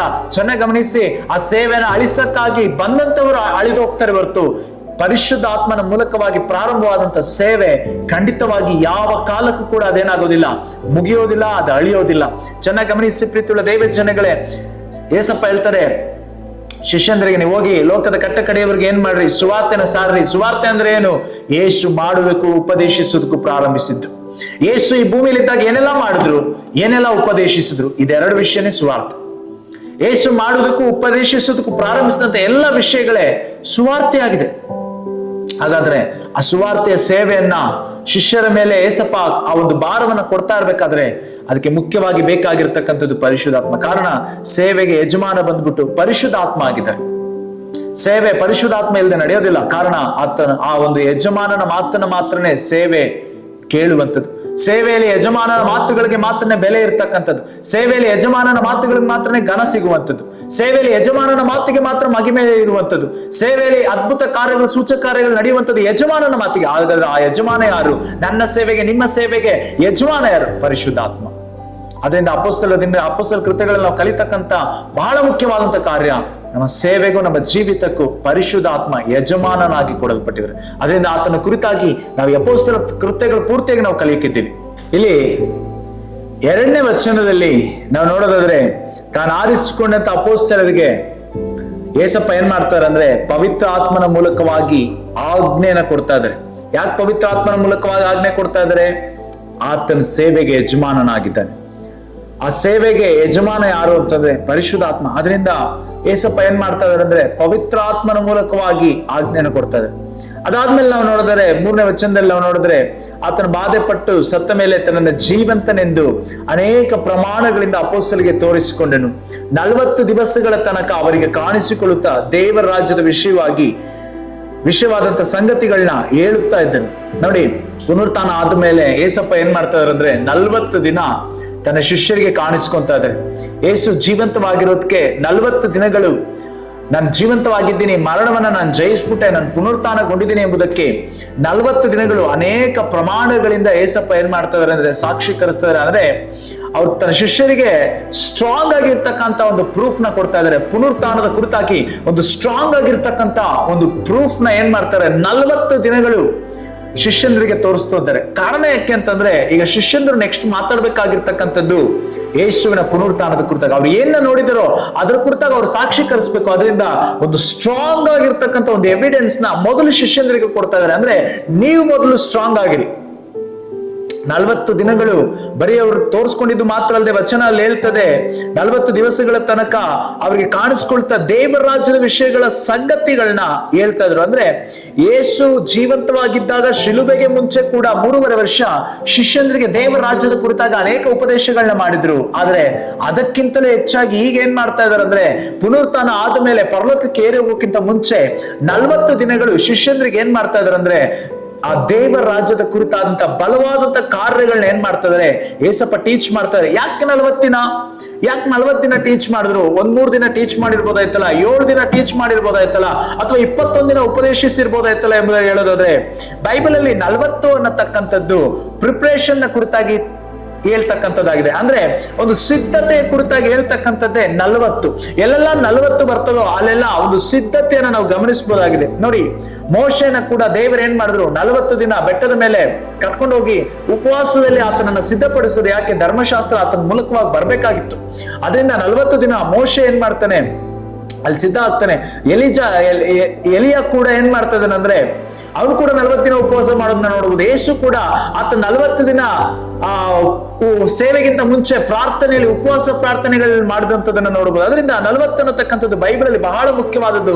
ಆದ್ರಿಂದ ಏಸಪ್ಪ ಏನ್ ಮಾಡ್ತಾರೆ ಅಂದ್ರೆ 40 ದಿನ ಶಿಷ್ಯಂದ್ರಿಗೆ ಏನ್ ಮಾಡ್ತಾ ಇದಾರೆ ಅಂತಂದ್ರೆ ಉಪದೇಶ ಮಾಡ್ತಾ ಇದಾರೆ. ಅಂದ್ರೆ ದೇವರ ರಾಜ್ಯದ ಕುರಿತಾದಂತ ಕಾರ್ಯಗಳನ್ನ 40 ದಿನ ಸ್ಟ್ರಾಂಗ್ ಆಗಿ ಅವ್ರಿಗೆ ಏನ್ ಮಾಡ್ತಾರೆ ಉಪದೇಶಿಸಿ ಅವರನ್ನ ಸಿದ್ಧಪಡಿಸ್ತಾ ಇದ್ದಾರೆ. ಹಾಗಾದ್ರೆ ಚೆನ್ನಾಗಿ ಗಮನಿಸಿ, ನಾವು ಸೇವೆಗಿಂತ ಮುಂಚೆ ನಮ್ಮನ್ನ ಸಿದ್ಧಪಡಿಸಿಕೊಳ್ಳೋದು ಬಹಳ ಮುಖ್ಯ. ವಾಕ್ಯದಲ್ಲಿ ದೇವರ ಕಾರ್ಯಗಳ ಕುರಿತಾದಂತ ಅರಿವಿನಲ್ಲಿ ನಾವೇನಾಗಬೇಕಾಗಿದೆ, ಮೊದಲು ನಮ್ಮನ್ನ ಸಿದ್ಧಪಡಿಸ್ಕೊಳ್ಬೇಕಾಗಿದೆ. ನಾವು ಊರುಗುಪ್ಕಾರಿಯಾಗಿ ನಮ್ಗೆ ನಾವು ಬೇರೆ ಏನೋ ಆಗ್ಬಾರ್ದು. ಅದರಿಂದ ಚೆನ್ನಾಗಿ ಗಮನಿಸಿ, ನಮ್ಮನ್ನು ನಾವು ಕರ್ತನ ಸಮ್ಮುಖದಲ್ಲಿ ಸಿದ್ಧಪಡಿಸಿಕೊಳ್ಳೋದು ಬಹಳ ಮುಖ್ಯ. ಅದಾದ್ಮೇಲೆ ಪರಿಶುದ್ಧಾತ್ಮನ ಮೂಲಕವಾಗಿ ಕೆಲ ಆಜ್ಞೆಗಳನ್ನ ಶಿಷ್ಯಂದ್ರಿಗೆ ಏನ್ ಮಾಡ್ತಾ ಇದಾರೆ ಕೊಡ್ತಾ ಇದಾರೆ ಏಸಪ್ಪ. ಏನ ಆಜ್ಞೆಗಳಂತ ನೋಡೋದಾದ್ರೆ 4ನೇ ವಚನದಲ್ಲಿ ಏಸಪ್ಪ ಹೇಳ್ತಾರೆ ನೋಡಿ, ಹೀಗಿರ್ಲಾಗಿ ಆತನವರೊಂದಿಗೆ ಕೂಡಿದಾಗೆ ಅವರಿಗೆ ಯೋಹಾನನಂತೂ ನೀರಿನಲ್ಲಿ ದೀಕ್ಷಾಸ್ನಾನ ಮಾಡಿಸಿದನು, ನಿಮಗಾದರೂ ಇನ್ನು ಸ್ವಲ್ಪ ದಿವಸದೊಳಗೆ ಪವಿತ್ರಾತ್ಮದಲ್ಲಿ ಸ್ಥಾನವಾಗುವುದು. ಆದ ಕಾರಣ ನೀವು ಯೆರೂಸಲೇಮನ ಬಿಟ್ಟು ಹೋಗದೆ ತಂದೆ ಮಾಡಿದಂತ ನೀವು ನನ್ನಿಂದ ಕೇಳಿದಂತ ವಾಗ್ದಾನಕ್ಕೆ ಕಾದುಕೊಂಡಿರಿ ಎಂದು ಅಪ್ಪಣೆ ಕೊಟ್ಟನು. ನೋಡಿ, ಏಸಪ್ಪ ಎಷ್ಟು ಚೆನ್ನಾಗಿ ಇಲ್ಲಿ ವಾಗ್ದಾನ ಕೊಡ್ತಾ ಇದಾರೆ, ಅಪ್ಪಣೆ ಆಜ್ಞೆ ಕೊಡ್ತಾ ಇದಾರೆ ಅಂತಂದ್ರೆ, ಯೋಹಾನಂತೂ ನೀರಿನಲ್ಲಿ ದೀಕ್ಷಾಸ್ನಾನ ಮಾಡಿಸಿದ, ನಿಮಗಾದ್ರೆ ಇನ್ನು ಸ್ವಲ್ಪ ದಿನದೊಳಗೆ ಪವಿತ್ರ ಆತ್ಮದಲ್ಲಿ ಸ್ಥಾನವಾಗ್ತದೆ. ಆದ ಕಾರಣ ನೀವು ಯೆರೂಸಲೇಮನ್ನ ಬಿಟ್ಟು ಹೋಗದೆ ತಂದೆ ಮಾಡಿದಂತ ನೀವು ನನ್ನಿಂದ ಕೇಳಿದಂತ ವಾಗ್ದಾನಕ್ಕೆ ಏನ್ ಮಾಡ್ರಿ ಕಾದುಕೊಂಡಿರ್ರಿ. ಹಾಗಾದ್ರೆ ಚೆನ್ನಾಗಿ ಗಮನಿಸಿ, ಏಸಪ್ಪ ಹೇಳ್ತಾ ಇದಾರೆ, ನಾನ್ ಮಾಡಿದಂತ ಸೇವೆ ನಿಮ್ ಮೇಲೆ ಬರಕ್ಕಿದೆ ಇನ್ಮೇಲೆ. ಅಂದ್ರೆ ನಾನು ಇಷ್ಟು ದಿನ ಏನ್ ಮಾಡಿದ್ನೋ ಅದನ್ನ ಇನ್ಮೇಲೆ ನೀವು ಮಾಡಕ್ಕಿದ್ದೀರಾ. ಹಾಗಾದ್ರೆ ನಾನ್ ಮಾಡಿದಾಗೆ ನೀವು ಮಾಡ್ಬೇಕನ್ನೋದಾದ್ರೆ, ನನ್ನ ಮೂಲಕವಾಗಿ ನಡೆದಂತ ಕಾರ್ಯಗಳು ನಿಮ್ಮ ಮೂಲಕವಾಗಿ ನಡಿಬೇಕು ಅನ್ನೋದಾದ್ರೆ, ನಾನ್ ಮಾಡಿದಂತ ಉಪದೇಶ ನೀವು ಕೂಡ ಮಾಡ್ಬೇಕು ಅನ್ನೋದಾದ್ರೆ, ನನ್ನ ರೀತಿಯಾಗಿ ಮಗಿಮೆಯಾದಂತ ಒಂದು ಜಯಭರಿತವಾದಂತ ಸೇವೆಯನ್ನ, ಯಾಕಂದ್ರೆ ಬೈಬಲ್ ಅಲ್ಲಿ ಜಯಭರಿತವಾದಂತ ಸೇವೆಯನ್ನ ಮಾಡಿದ್ದು ಏಸಪ್ಪನ ಸೇವೆ 100% ಸಕ್ಸಸ್ ಕಾಣ್ತು. ಹಾಗಾದ್ರೆ ನೀವು ಕೂಡ ನನ್ನ ಹಾಗೇನೆ 100% ಸಕ್ಸಸ್ ನ ನೀವು ನೋಡ್ಬೇಕು ಅನ್ನೋದಾದ್ರೆ, ನಿಮ್ಮ ಜೀವಿತದಲ್ಲಿ ಜಯವನ್ನ ನೀವು ನೋಡ್ಬೇಕು ಅನ್ನೋದಾದ್ರೆ, ನಿಮಗೆ ಬೆಂಕಿಯ ದೀಕ್ಷಾಸ್ನಾನದ ಅನಿವಾರ್ಯತೆ ಇದೆ. ನಿಮಗೆ ಬೆಂಕಿಯ ದೀಕ್ಷಾಸ್ನಾನದ ಅವಶ್ಯಕತೆ ಇದೆ. ಹಾಗಾದ್ರೆ ಚೆನ್ನಾಗಿ ಗಮನಿಸಿ, ಬೆಂಕಿಯ ದೀಕ್ಷಾಸ್ನಾನ ಅಂದ್ರೆ ಏನು? ಪವಿತ್ರಾತ್ಮನಿಂದ ಆಗುವಂತ ದೀಕ್ಷಾಸ್ನಾನವೇ ಅಥವಾ ಪರಿಶುದ್ಧಾತ್ಮನಲ್ಲಿ ಆಗುವಂತ ದೀಕ್ಷಾಸ್ನಾನವೇ ಬೆಂಕಿಯ ದೀಕ್ಷಾಸ್ನಾನವಾಗಿದೆ. ನಾವು ಇದನ್ನ ಮತ್ತಾಯನ ಬರೆದ ಸುವಾರ್ತೆ 3ನೇ ಅಧ್ಯಾಯ 11ನೇ ವಚನದಲ್ಲಿ ನಾವು ನೋಡಬಹುದು. ಸ್ನಾನಿಕನಾದ ಯೋಹಾನ ಹೇಳ್ತಾನೆ, ನನ್ನ ಹಿಂದೆ ಬರುವವನು ನನಗಿಂತಲೂ ಶಕ್ತನು, ಆತನ ಏನ್ ಮಾಡ್ತಾನೆ ಅಂದ್ರೆ ನಿಮಗೆ ಪರಿಶುದ್ಧಾತ್ಮನಲ್ಲಿಯೂ ಬೆಂಕಿಯಲ್ಲೂ ದೀಕ್ಷಾಸ್ನಾನ ಮಾಡಿಸ್ತಾರೆ ಎಂಬುದಾಗಿ ಸ್ನಾನಿಕನಾದ ಯೋಹಾನ ಹೇಳ್ತಾನೆ. ಹಾಗಾದ್ರೆ ಚೆನ್ನಾಗಿ ಗಮನಿಸಿ, ಯೇಸುವಿನ ಹಾಗೆ ಸೇವೆ ಮಾಡಬೇಕು ಅನ್ನೋದಾದ್ರೆ ನನ್ನ ಸೇವೆ ನೆಕ್ಸ್ಟ್ ನಿಮ್ಮ ಮೇಲೆ ಬರಕ್ಕಿದೆ. ಅಂದ್ರೆ ನಾನು ಇಷ್ಟು ದಿನ ಹೊತ್ತಂತ ಆ ಒಂದು ಜವಾಬ್ದಾರಿ ಇನ್ಮೇಲೆ ನಿಮ್ಮ ಮೇಲೆ ಬರಕ್ಕಿದೆ. ನನ್ನ ಮೇಲೆ ಇದ್ದಂತ ಆಶೀರ್ವಾದ ಇನ್ಮೇಲೆ ನಿಮ್ಮ ಮೇಲೆ ಬರಕ್ಕಿದೆ. ನನ್ನ ಮೇಲೆ ಇದ್ದಂತ ಅಧಿಕಾರ ಇನ್ಮೇಲೆ ನಿಮ್ಮ ಮೇಲೆ ಬರಕ್ಕಿದೆ. ನನ್ನ ಮೇಲೆ ಇದ್ದಂತ ಆ ಒಂದು ಬಲ ನಿಮ್ಮ ಮೇಲೆ ಬರಕ್ಕಿದೆ. ನಾನ್ ಮಾಡಿದಂತ ಮಹಿಮೆಯಾದ ಕಾರ್ಯಗಳನ್ನ ಇನ್ಮೇಲೆ ನೀವು ಮಾಡಕ್ ಹೋಗ್ತೀರಾ. ಹಾಗಾದ್ರೆ ಅದನ್ನ ಮಾಡ್ಬೇಕು ಅನ್ನೋದಾದ್ರೆ ನಿಮ್ಮ ಜೀವಿತದಲ್ಲಿ ಪರಿಶುದ್ಧಾತ್ಮನ ಆ ಬೆಂಕಿಯ ದೀಕ್ಷಾಸ್ನಾನ ಬಹಳ ಮುಖ್ಯವಾದಂಥದ್ದು. ಅದರಿಂದ ಚೆನ್ನಾಗಿ ಗಮನಿಸಿ, ಪರಿಶುದ್ಧಾತ್ಮನ ದೀಕ್ಷಾಸ್ನಾನ ಅಥವಾ ಆ ಬೆಂಕಿಯ ದೀಕ್ಷಾಸ್ನಾನವನ್ನು ನೀವು ಹೊಂದ್ಕೊಳ್ಬೇಕು ಅನ್ನೋದಾದ್ರೆ ಏಸಪ್ಪ ಹೇಳ್ತಾರೆ, 2 ಆಜ್ಞೆಗಳನ್ನ ನೀವು ಕಂಪಲ್ಸರಿ ಆಗಿ ಕಡ್ಡಾಯವಾಗಿ ನೀವು ಈ 2 ಆಜ್ಞೆಗಳನ್ನ ಏನ್ ಮಾಡ್ಬೇಕು ಅಂತಂದ್ರೆ ಪಾಲಿಸ್ಲೇಬೇಕು. ಏನ ಆಜ್ಞೆ ಅದ್ ನಡಿಬೇಕು ಅಂತಂದ್ರೆ ನೀವು ಮೊದಲನೇದಾಗಿ ಯೆರೂಸಲೇಮನ್ನ ಬಿಟ್ಟು ಹೋಗ್ಬಾರ್ದು. ಯೆರೂಸಲೇಮನ್ನ ಏನ್ ಮಾಡಬಾರ್ದು? ನೀವು ಬಿಟ್ಟು ಹೋಗ್ಬಾರ್ದು. ಯೆರೂಸಲೇಮನ್ನ ಬಿಟ್ಟು ಹೋಗದೆ ಆ ಒಂದು ವಾಗ್ದಾನಕ್ಕಾಗಿ ನೀನ್ ಏನ್ ಮಾಡ್ಬೇಕು? ಕಾಯ್ಕೊಂಡಿರ್ಬೇಕು. ಚೆನ್ನಾಗಿ ಗಮನಿಸಿ, ನಮ್ಮ ಜೀವಿತದಲ್ಲಿ ಕೂಡ ದೇವರು ನಮ್ಮ ಜೀವಿತದಲ್ಲಿ ಮಾಡಿದಂತ ವಾಗ್ದಾನ ಎಲ್ಲಿ ನೆರವೇರುತ್ತೆ? ನೀನಿರುವ ಜಾಗದಲ್ಲೇ ನೆರವೇರುತ್ತೆ. ಕರ್ತನಿನ್ನ ಯಾವ ಸಭೆಗೆ ಕರೆದಿರೋ ಆ ಸಭೆಯಲ್ಲೇ ನೆರವೇರುತ್ತೆ. ದೇವರು ನಿನ್ನನ್ನು ಎಲ್ಲಿಟ್ಟಿದಾರೋ ಆ ಜಾಗದಲ್ಲೇ ದೇವರು ನಿನ್ನನ್ನು ಕರೆದಂತ ಆ ವಾಗ್ದಾನ ನೆರವೇರುವವರೆಗೂ ಕೂಡ ಕರ್ತನಿನ್ನ ಯಾವ ಸ್ಥಳದಲ್ಲಿ ಕರೆದಿದ್ದಾರೋ ಆ ಸ್ಥಳದಲ್ಲಿಯೇ ಕಾದ್ಕೊಂಡಿರ್ಬೇಕು. ಕೆಲವು ಸಮಯದಲ್ಲಿ ನಾವು ನೆನೆಸ್ತೀವಿ, ಬ್ರದರ್ ಆ ಜಾಗಕ್ಕೆ ಹೋದ್ರೆ ಅಭಿಷೇಕ ಸಿಗುತ್ತೆ ಬ್ರದರ್, ಈ ಜಾಗಕ್ಕೆ ಹೋದ್ರೆ ಅಭಿಷೇಕ ಸಿಗುತ್ತೆ ಬ್ರದರ್, ಆ ಸೇವಕರು ತಲೆ ಮೇಲೆ ಕೈಟ್ರೆ ಅಭಿಷೇಕ ಸಿಗುತ್ತೆ ಬ್ರದರ್, ಈ ಸೇವಕರು ತಲೆ ಮೇಲೆ ಕೈಟ್ರೆ ಅಭಿಷೇಕ ಸಿಗುತ್ತೆ ಬ್ರದರ್, ಆ ಸ್ಥಳದಲ್ಲಿ ಹೋಗಿ ಪ್ರೇಯರ್ ಮಾಡಿದ್ರೆ ಅಭಿಷೇಕ ಸಿಗುತ್ತೆ ಬ್ರದರ್. ಯಾಕೆ ನಿಮ್ಮ ಸಭೆಯಲ್ಲಿ ಅಭಿಷೇಕ ಸಿಗೋದಿಲ್ವಾ ನಿಮಗೆ? ಯಾಕೆ ನಿಮ್ಮ ಸಭೆಯಲ್ಲಿ ಪರಿಶುದ್ಧಾತ್ಮ ನಿಮ್ಮನ್ನು ಮುಟ್ಟಕ್ ಆಗೋದಿಲ್ವಾ? ಯಾಕೆ ನಿಮ್ಮ ಪಾಸ್ಟರ್ ಮೂಲಕವಾಗಿ ಪರಿಶುದ್ಧಾತ್ಮ ನಿಮ್ಮ ಒಳಗಡೆ ಇಳಿದು ಬರಕ್ ಆಗೋದಿಲ್ವಾ? ನಾವು ಕೆಲವೊಂದು ಸಮಯದಲ್ಲಿ ನಮ್ಮ ದೃಷ್ಟಿಕೋನ ಹೇಗಿರ್ತದಂದ್ರೆ, ನಾವ್ ಯಾರನ್ನೆಲ್ಲ ಟಿವಿಲಿ ನೋಡ್ತಾ ಇದೀವೋ, ಯಾರೆಲ್ಲ ತುಂಬಾ ಪ್ರಖ್ಯಾತಿಗೊಂಡಿದ್ದಾರೋ, ಫೇಮಸ್ ಆಗಿದ್ದಾರೋ ಅವರೇ ಭಯಂಕರ ಪವರ್ಫುಲ್. ಆದ್ರೆ ನಮ್ಮ ಚರ್ಚ್ನಲ್ಲಿ ಇರ್ತಕ್ಕಂಥ ಪಾಸ್ಟರು ಸಾಧಾರಣವಾಗಿರ್ತಾರೆ, ಅವ್ರಿಗೆಲ್ಲ ಅಷ್ಟು ಪವರ್ ಇಲ್ಲ ಅಂತ ನಾವು ಅನ್ಕೋತೀವಿ. ಚೆನ್ನಾಗಿ ಗಮನಿಸಿ, ನಾವು ಕೆಲವೊಂದು ಸಮಯದಲ್ಲಿ ತಪ್ಪಾದಂತ ಅರ್ಥವನ್ನ ಮಾಡ್ಕೊಂಡಿರ್ತೀವಿ. ಚೆನ್ನಾಗಿ ಗಮನಿಸಿ, ನಿಮ್ಮನ್ನ ಕರ್ತನು ನಿಮ್ಮ ಯೆರೂಸಲೇಮಲ್ಲೇ ಸಂಧಿಸುವಂಥದ್ದು. ನಿಮ್ಮ ಯೆರೂಸಲೇಮ್ ಯಾವುದು? ಕರ್ತ ನಿಮಗೆ ಕೊಟ್ಟಂತ ಸಭೆ, ಕರ್ತನ್ ನಿಮಗಾಗಿ ಇಟ್ಟಂತ ಸಭೆ. ಆ ಸಭೆಗೆ ನಿಮ್ಮನ್ನ ಕರ್ಕೊಂಡು ಹೋಗಿದ್ ಯಾರು? ನೀವಾಗ ಹೋದ್ರ ಅಥವಾ ನಿಮ್ಮ ಪಾಸ್ಟರ್ ನಿಮ್ಮನ್ನ ಕರ್ಕೊಂಡು ಹೋದ್ರ? ಖಂಡಿತವಾಗಿ ಇಲ್ಲ. ನಿಮ್ಮನ್ನ ಆ ಸ್ಥಳಕ್ಕೆ ಕರ್ಕೊಂಡು ಹೋಗಿದ್ದು ಪರಿಶುದ್ಧಾತ್ಮ. ನಿಮ್ಮನ್ನ ಆ ಸ್ಥಳದಲ್ಲಿ ಇಟ್ಟಂತದ್ದು ಪರಿಶುದ್ಧಾತ್ಮ. ನಿಮ್ಮನ್ನ ಆ ಭೂಮಿಯಲ್ಲಿ ನೆಟ್ಟಂತದ್ದು ಪರಿಶುದ್ಧಾತ್ಮ. ಆದರೆ ಚೆನ್ನಾಗಿ ಗಮನಿಸಿ, ಪರಿಶುದ್ಧಾತ್ಮ ನಿಮಗೆ ಯಾವ ಸಭೆಗೆ ನಡೆಸಿದ್ದಾರೋ, ನೀವು ಯಾವ ಸಭೆಯಲ್ಲಿ ಇದ್ದೀರೋ ಅದೇ ನಿಮಗೆ ನಿಜವಾದಂತ ಯೆರೂಸಲೇಮ್. ಆ ಸಭೆಯಲ್ಲಿ ನಂಬಿಗಸ್ತರಾಗಿರಿ. ಮಾತ್ರವಲ್ಲದೆ ಇಲ್ಲಿ ದೇವರು ಹೇಳ್ತಾ ಇದ್ದಾರೆ, ಏಸಪ್ಪ ಹೇಳ್ತಾ ಇದ್ದಾರೆ ನೋಡಿ, ನೀವು ಯೆರೂಸಲೇಮನ್ನ ಬಿಟ್ಟು ಹೋಗ್ಬಾರ್ದು. ಮಾತ್ರವಲ್ಲದೆ ನನ್ನಿಂದ ಕೇಳಿದಂತ ವಾಗ್ದಾನಕ್ಕೆ ನೀವೇನ್ ಮಾಡ್ಬೇಕು? ಕಾದುಕೊಂಡಿರ್ಬೇಕು. ಕಾದುಕೊಂಡಿರಿ ಅಂತಂದ್ರೆ ಅರ್ಥ ಏನು? ಪ್ರಾರ್ಥನೆಯಲ್ಲಿ ದೇವ ಸಮ್ಮುಖದಲ್ಲಿ ಇರಿ ಎಂಬುದಾಗಿ. ಚೆನ್ನಾಗಿ ಗಮನಿಸಿ, ದೇವ ಜನಗಳಿಗೆ ಅಥವಾ ರಕ್ಷಣೆ ಹೊಂದಿದಂತ ಕ್ರೈಸ್ತರಿಗೆ ಕೊಡಲ್ಪಟ್ಟಂತ ಅತಿ ದೊಡ್ಡ ವಾಗ್ದಾನ ಯಾವುದು ಅಂತಂದ್ರೆ ಬೆಂಕಿಯ ದೀಕ್ಷಾಸ್ನಾನ, ಪರಿಶುದ್ಧಾತ್ಮನ ದೀಕ್ಷಾಸ್ನಾನ. ಇದು ರಕ್ಷಿಸಲ್ಪಟ್ಟಂತವರಿಗೆ ಕೊಡಲ್ಪಟ್ಟಂತ ಅತಿ ಶ್ರೇಷ್ಠವಾದಂತ ಒಂದು ಆಶೀರ್ವಾದ. ನಮ್ಮ ಜೀವಿತದಲ್ಲಿ ದೇವರ ಅನೇಕ ಆಶೀರ್ವಾದಗಳನ್ನ ನಮ್ಗೆ ಕೊಟ್ಟಿರ್ಬೋದು. ನಮಗೆ ಮನೆ ಕೊಟ್ಟಿರ್ಬೋದು, ನಮಗೆ ಆರೋಗ್ಯ ಕೊಟ್ಟಿರ್ಬೋದು, ನಮಗೆ ಅಥವಾ ಒಂದು ಬಿಸ್ನೆಸ್ ನ ದೇವರು ಕೊಟ್ಟಿರ್ಬೋದು, ಮಾತ್ರವಲ್ಲದೆ ಒಳ್ಳೆ ಕೆಲಸ ಕೊಟ್ಟಿರ್ಬೋದು, ಮಾತ್ರವಲ್ಲದೆ ದೇವರ ಒಂದು ಕಾರ್ನ ಕೊಟ್ಟಿರ್ಬೋದು. ಅನೇಕ ಕಾರ್ಯಗಳನ್ನ ದೇವರು ನಮ್ಮ ಜೀವಿತದಲ್ಲಿ ಕೊಟ್ಟಿರ್ಬೋದು. ಆದ್ರೆ ಅದೆಲ್ಲದಕ್ಕಿಂತ, ಎಲ್ಲ ಆಶೀರ್ವಾದಗಳಿಗಿಂತ ಅತಿ ದೊಡ್ಡ ಆಶೀರ್ವಾದ ಯಾವ್ದು ಗೊತ್ತಾ? ಅತಿ ದೊಡ್ಡ ಆಶೀರ್ವಾದ ಯಾವ್ದು ಗೊತ್ತಾ? ಚೆನ್ನಾಗಿ ಗಮನಿಸಿ ಪ್ರೀತಿಯುಳ್ಳ ದೇವ ಜನಗಳೇ, ಪರಿಶುದ್ಧಾತ್ಮನ ದೀಕ್ಷಾಸ್ನಾನ. ಚೆನ್ನಾಗಿ ಗಮನಿಸಿ, ರಕ್ಷಿಸಲ್ಪಟ್ಟಂತ ಒಬ್ಬ ಮನುಷ್ಯನಿಗೆ, ಕರ್ತನನ್ನು ಅಂಗೀಕರಿಸಿಕೊಂಡಂತ ಒಬ್ಬ ವ್ಯಕ್ತಿಗೆ, ಅದರಲ್ಲೂ ದೀಕ್ಷಾಸ್ನಾನ ತೆಗೆದುಕೊಂಡು ಹೊಸದಾಗಿ ಹುಟ್ಟಿದಂತ ಪ್ರತಿಯೊಂದು ದೇವ ಮಗುವಿಗೂ ಪರಲೋಕದ ತಂದೆಯಿಂದ ಕೊಡಲ್ಪಡುವಂತ ಅತಿ ದೊಡ್ಡ ಆಶೀರ್ವಾದ ಅಥವಾ ಅತಿ ದೊಡ್ಡ ವಾಗ್ದಾನ ಯಾವುದು ಅಂತಂದ್ರೆ ಅದು ಪವಿತ್ರಾತ್ಮನ ದೀಕ್ಷಾಸ್ನಾನ. ಚೆನ್ನಾಗಿ ಗಮನಿಸಿ, ಪರಿಶುದ್ಧಾತ್ಮನ ದೀಕ್ಷಾಸ್ನಾನ ಅನ್ನೋದು ಸಾಧಾರಣವಾದದಲ್ಲ. ಪರಲೋಕದ ತಂದೆ ನಮಗೆ ಕೊಡ್ತಾ ಇರುವಂತಹ ಶ್ರೇಷ್ಠವಾದ ಒಂದು ಗಿಫ್ಟ್, ಒಂದು ಉಡುಗೊರೆ. ಹಾಗಾದ್ರೆ ಅದೆಷ್ಟು ಮುಖ್ಯವಾಗಿರ್ಬೋದು ಎಂಬುದಾಗಿ ನೀವು ಯೋಚನೆ ಮಾಡಿ. ಚೆನ್ನಾಗಿ ಗಮನಿಸಿ, ಈ ದೀಕ್ಷಾಸ್ನಾನ ಎಷ್ಟು ಮುಖ್ಯ ಅಂದ್ರೆ, ಪರಿಶುದ್ಧಾತ್ಮನ ದೀಕ್ಷಾಸ್ನಾನ ಅಥವಾ ಬೆಂಕಿಯ ದೀಕ್ಷಾಸ್ನಾನ ಎಷ್ಟು ಮುಖ್ಯ ಅಂತಂದ್ರೆ, ಈ ಭೂಮಿಯಲ್ಲಿ ನಮ್ಮನ್ನ ಯೇಸುವಿನ ಹಾಗೆ ಜೀವಿಸುವುದಕ್ಕೆ ಸಹಾಯ ಮಾಡ್ತದೆ. ಅಂದ್ರೆ ಈ ಪರಿಶುದ್ಧಾತ್ಮನ ದೀಕ್ಷಾಸ್ನಾನವನ್ನು ನಾವು ತೆಗೆದುಕೊಂಡಿದ ತಕ್ಷಣ ನಮ್ಮನ್ನ ಕಂಪ್ಲೀಟ್ ಆಗಿ ಯೇಸುವಿನ ಹಾಗೆ ಅದೇನ್ ಮಾಡ್ಬಿಡುತ್ತೆ ಅಂದ್ರೆ ಟ್ರಾನ್ಸ್ಫಾರ್ಮ್ ಮಾಡ್ಬಿಡುತ್ತೆ. ಅಂದ್ರೆ ಅರ್ಥ, ಯೇಸುವಿನ ಹಾಗೆ ನಮ್ಮನ್ನ ಏನ್ ಮಾಡ್ತದೆ, ರೂಪಿಸಕ್ಕೆ ಪ್ರಾರಂಭಿಸ್ತದೆ. ಯೇಸುವಿನ ಹಾಗೆ ನಮ್ಮನ್ನ ಬದಲಾಯಿಸ್ಬಿಡ್ತದೆ. ಯೇಸು ಮಾಡುವುದಕ್ಕೂ ಮಾತ್ರವಲ್ಲದೆ ಉಪದೇಶಿಸುವುದಕ್ಕೂ ಪ್ರಾರಂಭಿಸಿದ ಎಲ್ಲಾ ಕಾರ್ಯಗಳು ನಮ್ಮ ಒಳಗಡೆ ಬಂದ್ಬಿಡುತ್ತೆ. ನನಗೆ ಬೆಂಕಿಯ ದೀಕ್ಷಾಸ್ನಾನ ಆಯ್ತು ಅಂತಂದ್ರೆ ಯೇಸು ಮಾಡುವಂತದ್ದು ನನ್ನೊಳಗಡೆ ಬರುತ್ತದೆ. ನನ್ನ ಮೂಲಕವಾಗಿ ಯೇಸು ಅದನ್ನ ಈ ಭೂಮಿಯಲ್ಲಿ ಮಾಡಕ್ ಹೋಗ್ತಾರೆ. ಹಾಗಾದ್ರೆ ಆ ಪವಿತ್ರಾತ್ಮನ ದೀಕ್ಷಾಸ್ನಾನ ಎಷ್ಟು ಮುಖ್ಯ ಎಂಬುದನ್ನ, ಆ ಬೆಂಕಿಯ ದೀಕ್ಷಾಸ್ನಾನ ಎಷ್ಟು ಮುಖ್ಯ ಎಂಬುದು ನಿಮಗೆ ಅರ್ಥ ಆಗ್ತಾ ಇರ್ಬೋದು. ಚೆನ್ನಾಗಿ ಗಮನಿಸಿ, ಯೇಸು ಮಾಡೋದಕ್ಕೂ ಉಪದೇಶಿಸುವುದಕ್ಕೂ ಪ್ರಾರಂಭಿಸಿದೆಲ್ಲ ನಿಮ್ಮ ಮೂಲಕ ನಡಿಬೇಕು ಅನ್ನೋದಾದ್ರೆ ಬೆಂಕಿಯ ದೀಕ್ಷಾಸ್ನಾನ ಮತ್ತು ಪರಲೋಕದ ಉಡುಗೊರೆ ನಿಮ್ಮ ಜೀವಿತದಲ್ಲಿ ಖಂಡಿತವಾಗಿ ಬೇಕು. ಹಾಗಾದ್ರೆ ಏಸಪ್ಪ ಹೇಳ್ತಾ ಇದ್ದಾರೆ, ಇದು ಬೇಕು ಅನ್ನೋದಾದ್ರೆ ನೀನ್ ಕಾಯಬೇಕು. ನೀ ಯೆರೂಸಲೇಮನ್ನ ಬಿಟ್ಟು ಹೋಗ್ಬಾರ್ದು. ಯೆರೂಸಲೇಮಿಗೆ ನಂಬಿಗಸ್ತನಾಗಿರಬೇಕು. ಅಂದ್ರೆ ನಿನ್ನ ಸಭೆಗೆ ನಂಬಿಗಸ್ತನಾಗಿರ್ಬೇಕು. ನಿನ್ನ ಕರೆದಂತ ದೇವರಿಗೆ ನಂಬಿಗಸ್ತನಾಗಿರಬೇಕು. ದೇವರ ರಾಜ್ಯದಲ್ಲಿ ನಂಬಿಗಸ್ತನಾಗಿರಬೇಕು. ಮಾತ್ರವಲ್ಲದೆ ದೇವರ ಸಮ್ಮುಖದಲ್ಲಿ ತಾಳ್ಮೆಯಿಂದ ಕಾಯಬೇಕು. ಚೆನ್ನಾಗಿ ಗಮನಿಸಿ, ಅಪೊಸ್ತಲರಿಗೆ ಬಂದ್ಬಿಟ್ಟು ಈಗಾಗಲೇ ಯೇಸುವಿನ ಜೊತೆ ಸೇವೆ ಮಾಡಿದಂತ ಅನುಭವ ಇದೆ. 3.5 ವರ್ಷ ಯೇಸುವಿನ ಜೊತೆಲಿ ಸೇವೆ ಅಂದ್ರೆ ಏನು ಅಂತ ಪಿನ್ ಟು ಪಿನ್ ಏನ್ ಮಾಡಿದ್ದಾರೆ ನೋಡಿದ್ದಾರೆ. ಸೇವೆ, ಯೇಸು ಮಾಡಿದಂತ ಎಲ್ಲ ಸೇವೆಯನ್ನ ಅಪೊಸ್ತಲರು ಅಷ್ಟು ಜನ ನೋಡಿದ್ದಾರೆ. ಮಾತ್ರವಲ್ಲದೆ ಏಸಪ್ಪ ಅವ್ರನ್ನ ಸೇವೆ ಕೂಡ ಕಳಿಸಿದ್ರು. ಅವ್ರ ಮೂಲಕವಾಗಿ ಕೂಡ ಸೇವೆ ನಡೀತು. ಇಬ್ಬಿಬ್ಬರಾಗಿ ಟೀಮ್ ಮಾಡಿ 70 ಜನಗಳನ್ನ ಏಸಪ್ಪ ಏನ್ ಮಾಡಿದ್ರು, ಸೇವೆ ಕಳಿಸಿದ್ರು. ಆ ಸೇವೆ ಅಪೊಸ್ತಲರ ಮೂಲಕವಾಗಿ ಕೂಡ ನಡೀತು. ಯೇಸುವಿನ ಮರಣಕ್ಕಿಂತ ಮುಂಚೆ ಅಪೊಸ್ತಲರು ಏನ್ ಮಾಡಿದ್ದಾರೆ ಅಂದ್ರೆ ಸೇವೆ ಮಾಡಿದ್ದಾರೆ. ಅವ್ರಿಗೆ ಸೇವೆ ಮಾಡಿದಂತ ಅನುಭವ ಇತ್ತು. ಮಾತ್ರವಲ್ಲದೆ ದೆವ್ವಗಳನ್ನ ಬಿಡಿಸಿದಂತ ಅನುಭವ ಕೂಡ ಇತ್ತು. ಅವ್ರು ಬಂದ್ಬಿಟ್ಟು ಹೇಳ್ತಾರೆ, ಏಸಪ್ಪ ಹತ್ರ ಬಂದು ನಾವು ಪ್ರಾರ್ಥನೆ ಮಾಡಿದ್ವು, ನಿನ್ನ ಹೆಸರು ಹೇಳ್ಬೇಕಾದ್ರೆ ದೆವ್ವಗಳು ಬಿಟ್ಟೋಯ್ತು ಎಂಬುದಾಗಿ ಅವ್ರು ಸಂತೋಷವಾಗಿ ಹೇಳ್ತಾರೆ. ಅಂದ್ರೆ ಅರ್ಥ, ಅವ್ರಿಗೆ ದೆವ್ವಗಳನ್ನ ಬಿಡಿಸಿದಂತ ಅನುಭವ ಕೂಡ ಇತ್ತು. ಅದೇ ರೀತಿಯಾಗಿ ಅದ್ಭುತಗಳನ್ನ ಸೂಚಕಗಳನ್ನ ಮಾಡಿದಂತ ಅನುಭವ ಕೂಡ ಇತ್ತು. ಯೇಸುವಿನ ಮರಣಕ್ಕಿಂತ ಮುಂಚೆನೆ ಇದೆಲ್ಲ ಕಾರ್ಯಗಳು ಅವ್ರಿಗೆ ಗೊತ್ತಿತ್ತು. ಮಾತ್ರ ಅಲ್ಲದೆ ಅಪೊಸ್ತಲರ ಮೇಲೆ ಕರೆ ಇತ್ತು. ದೇವರವ್ರನ್ನ ಕರೆದಿದ್ರು.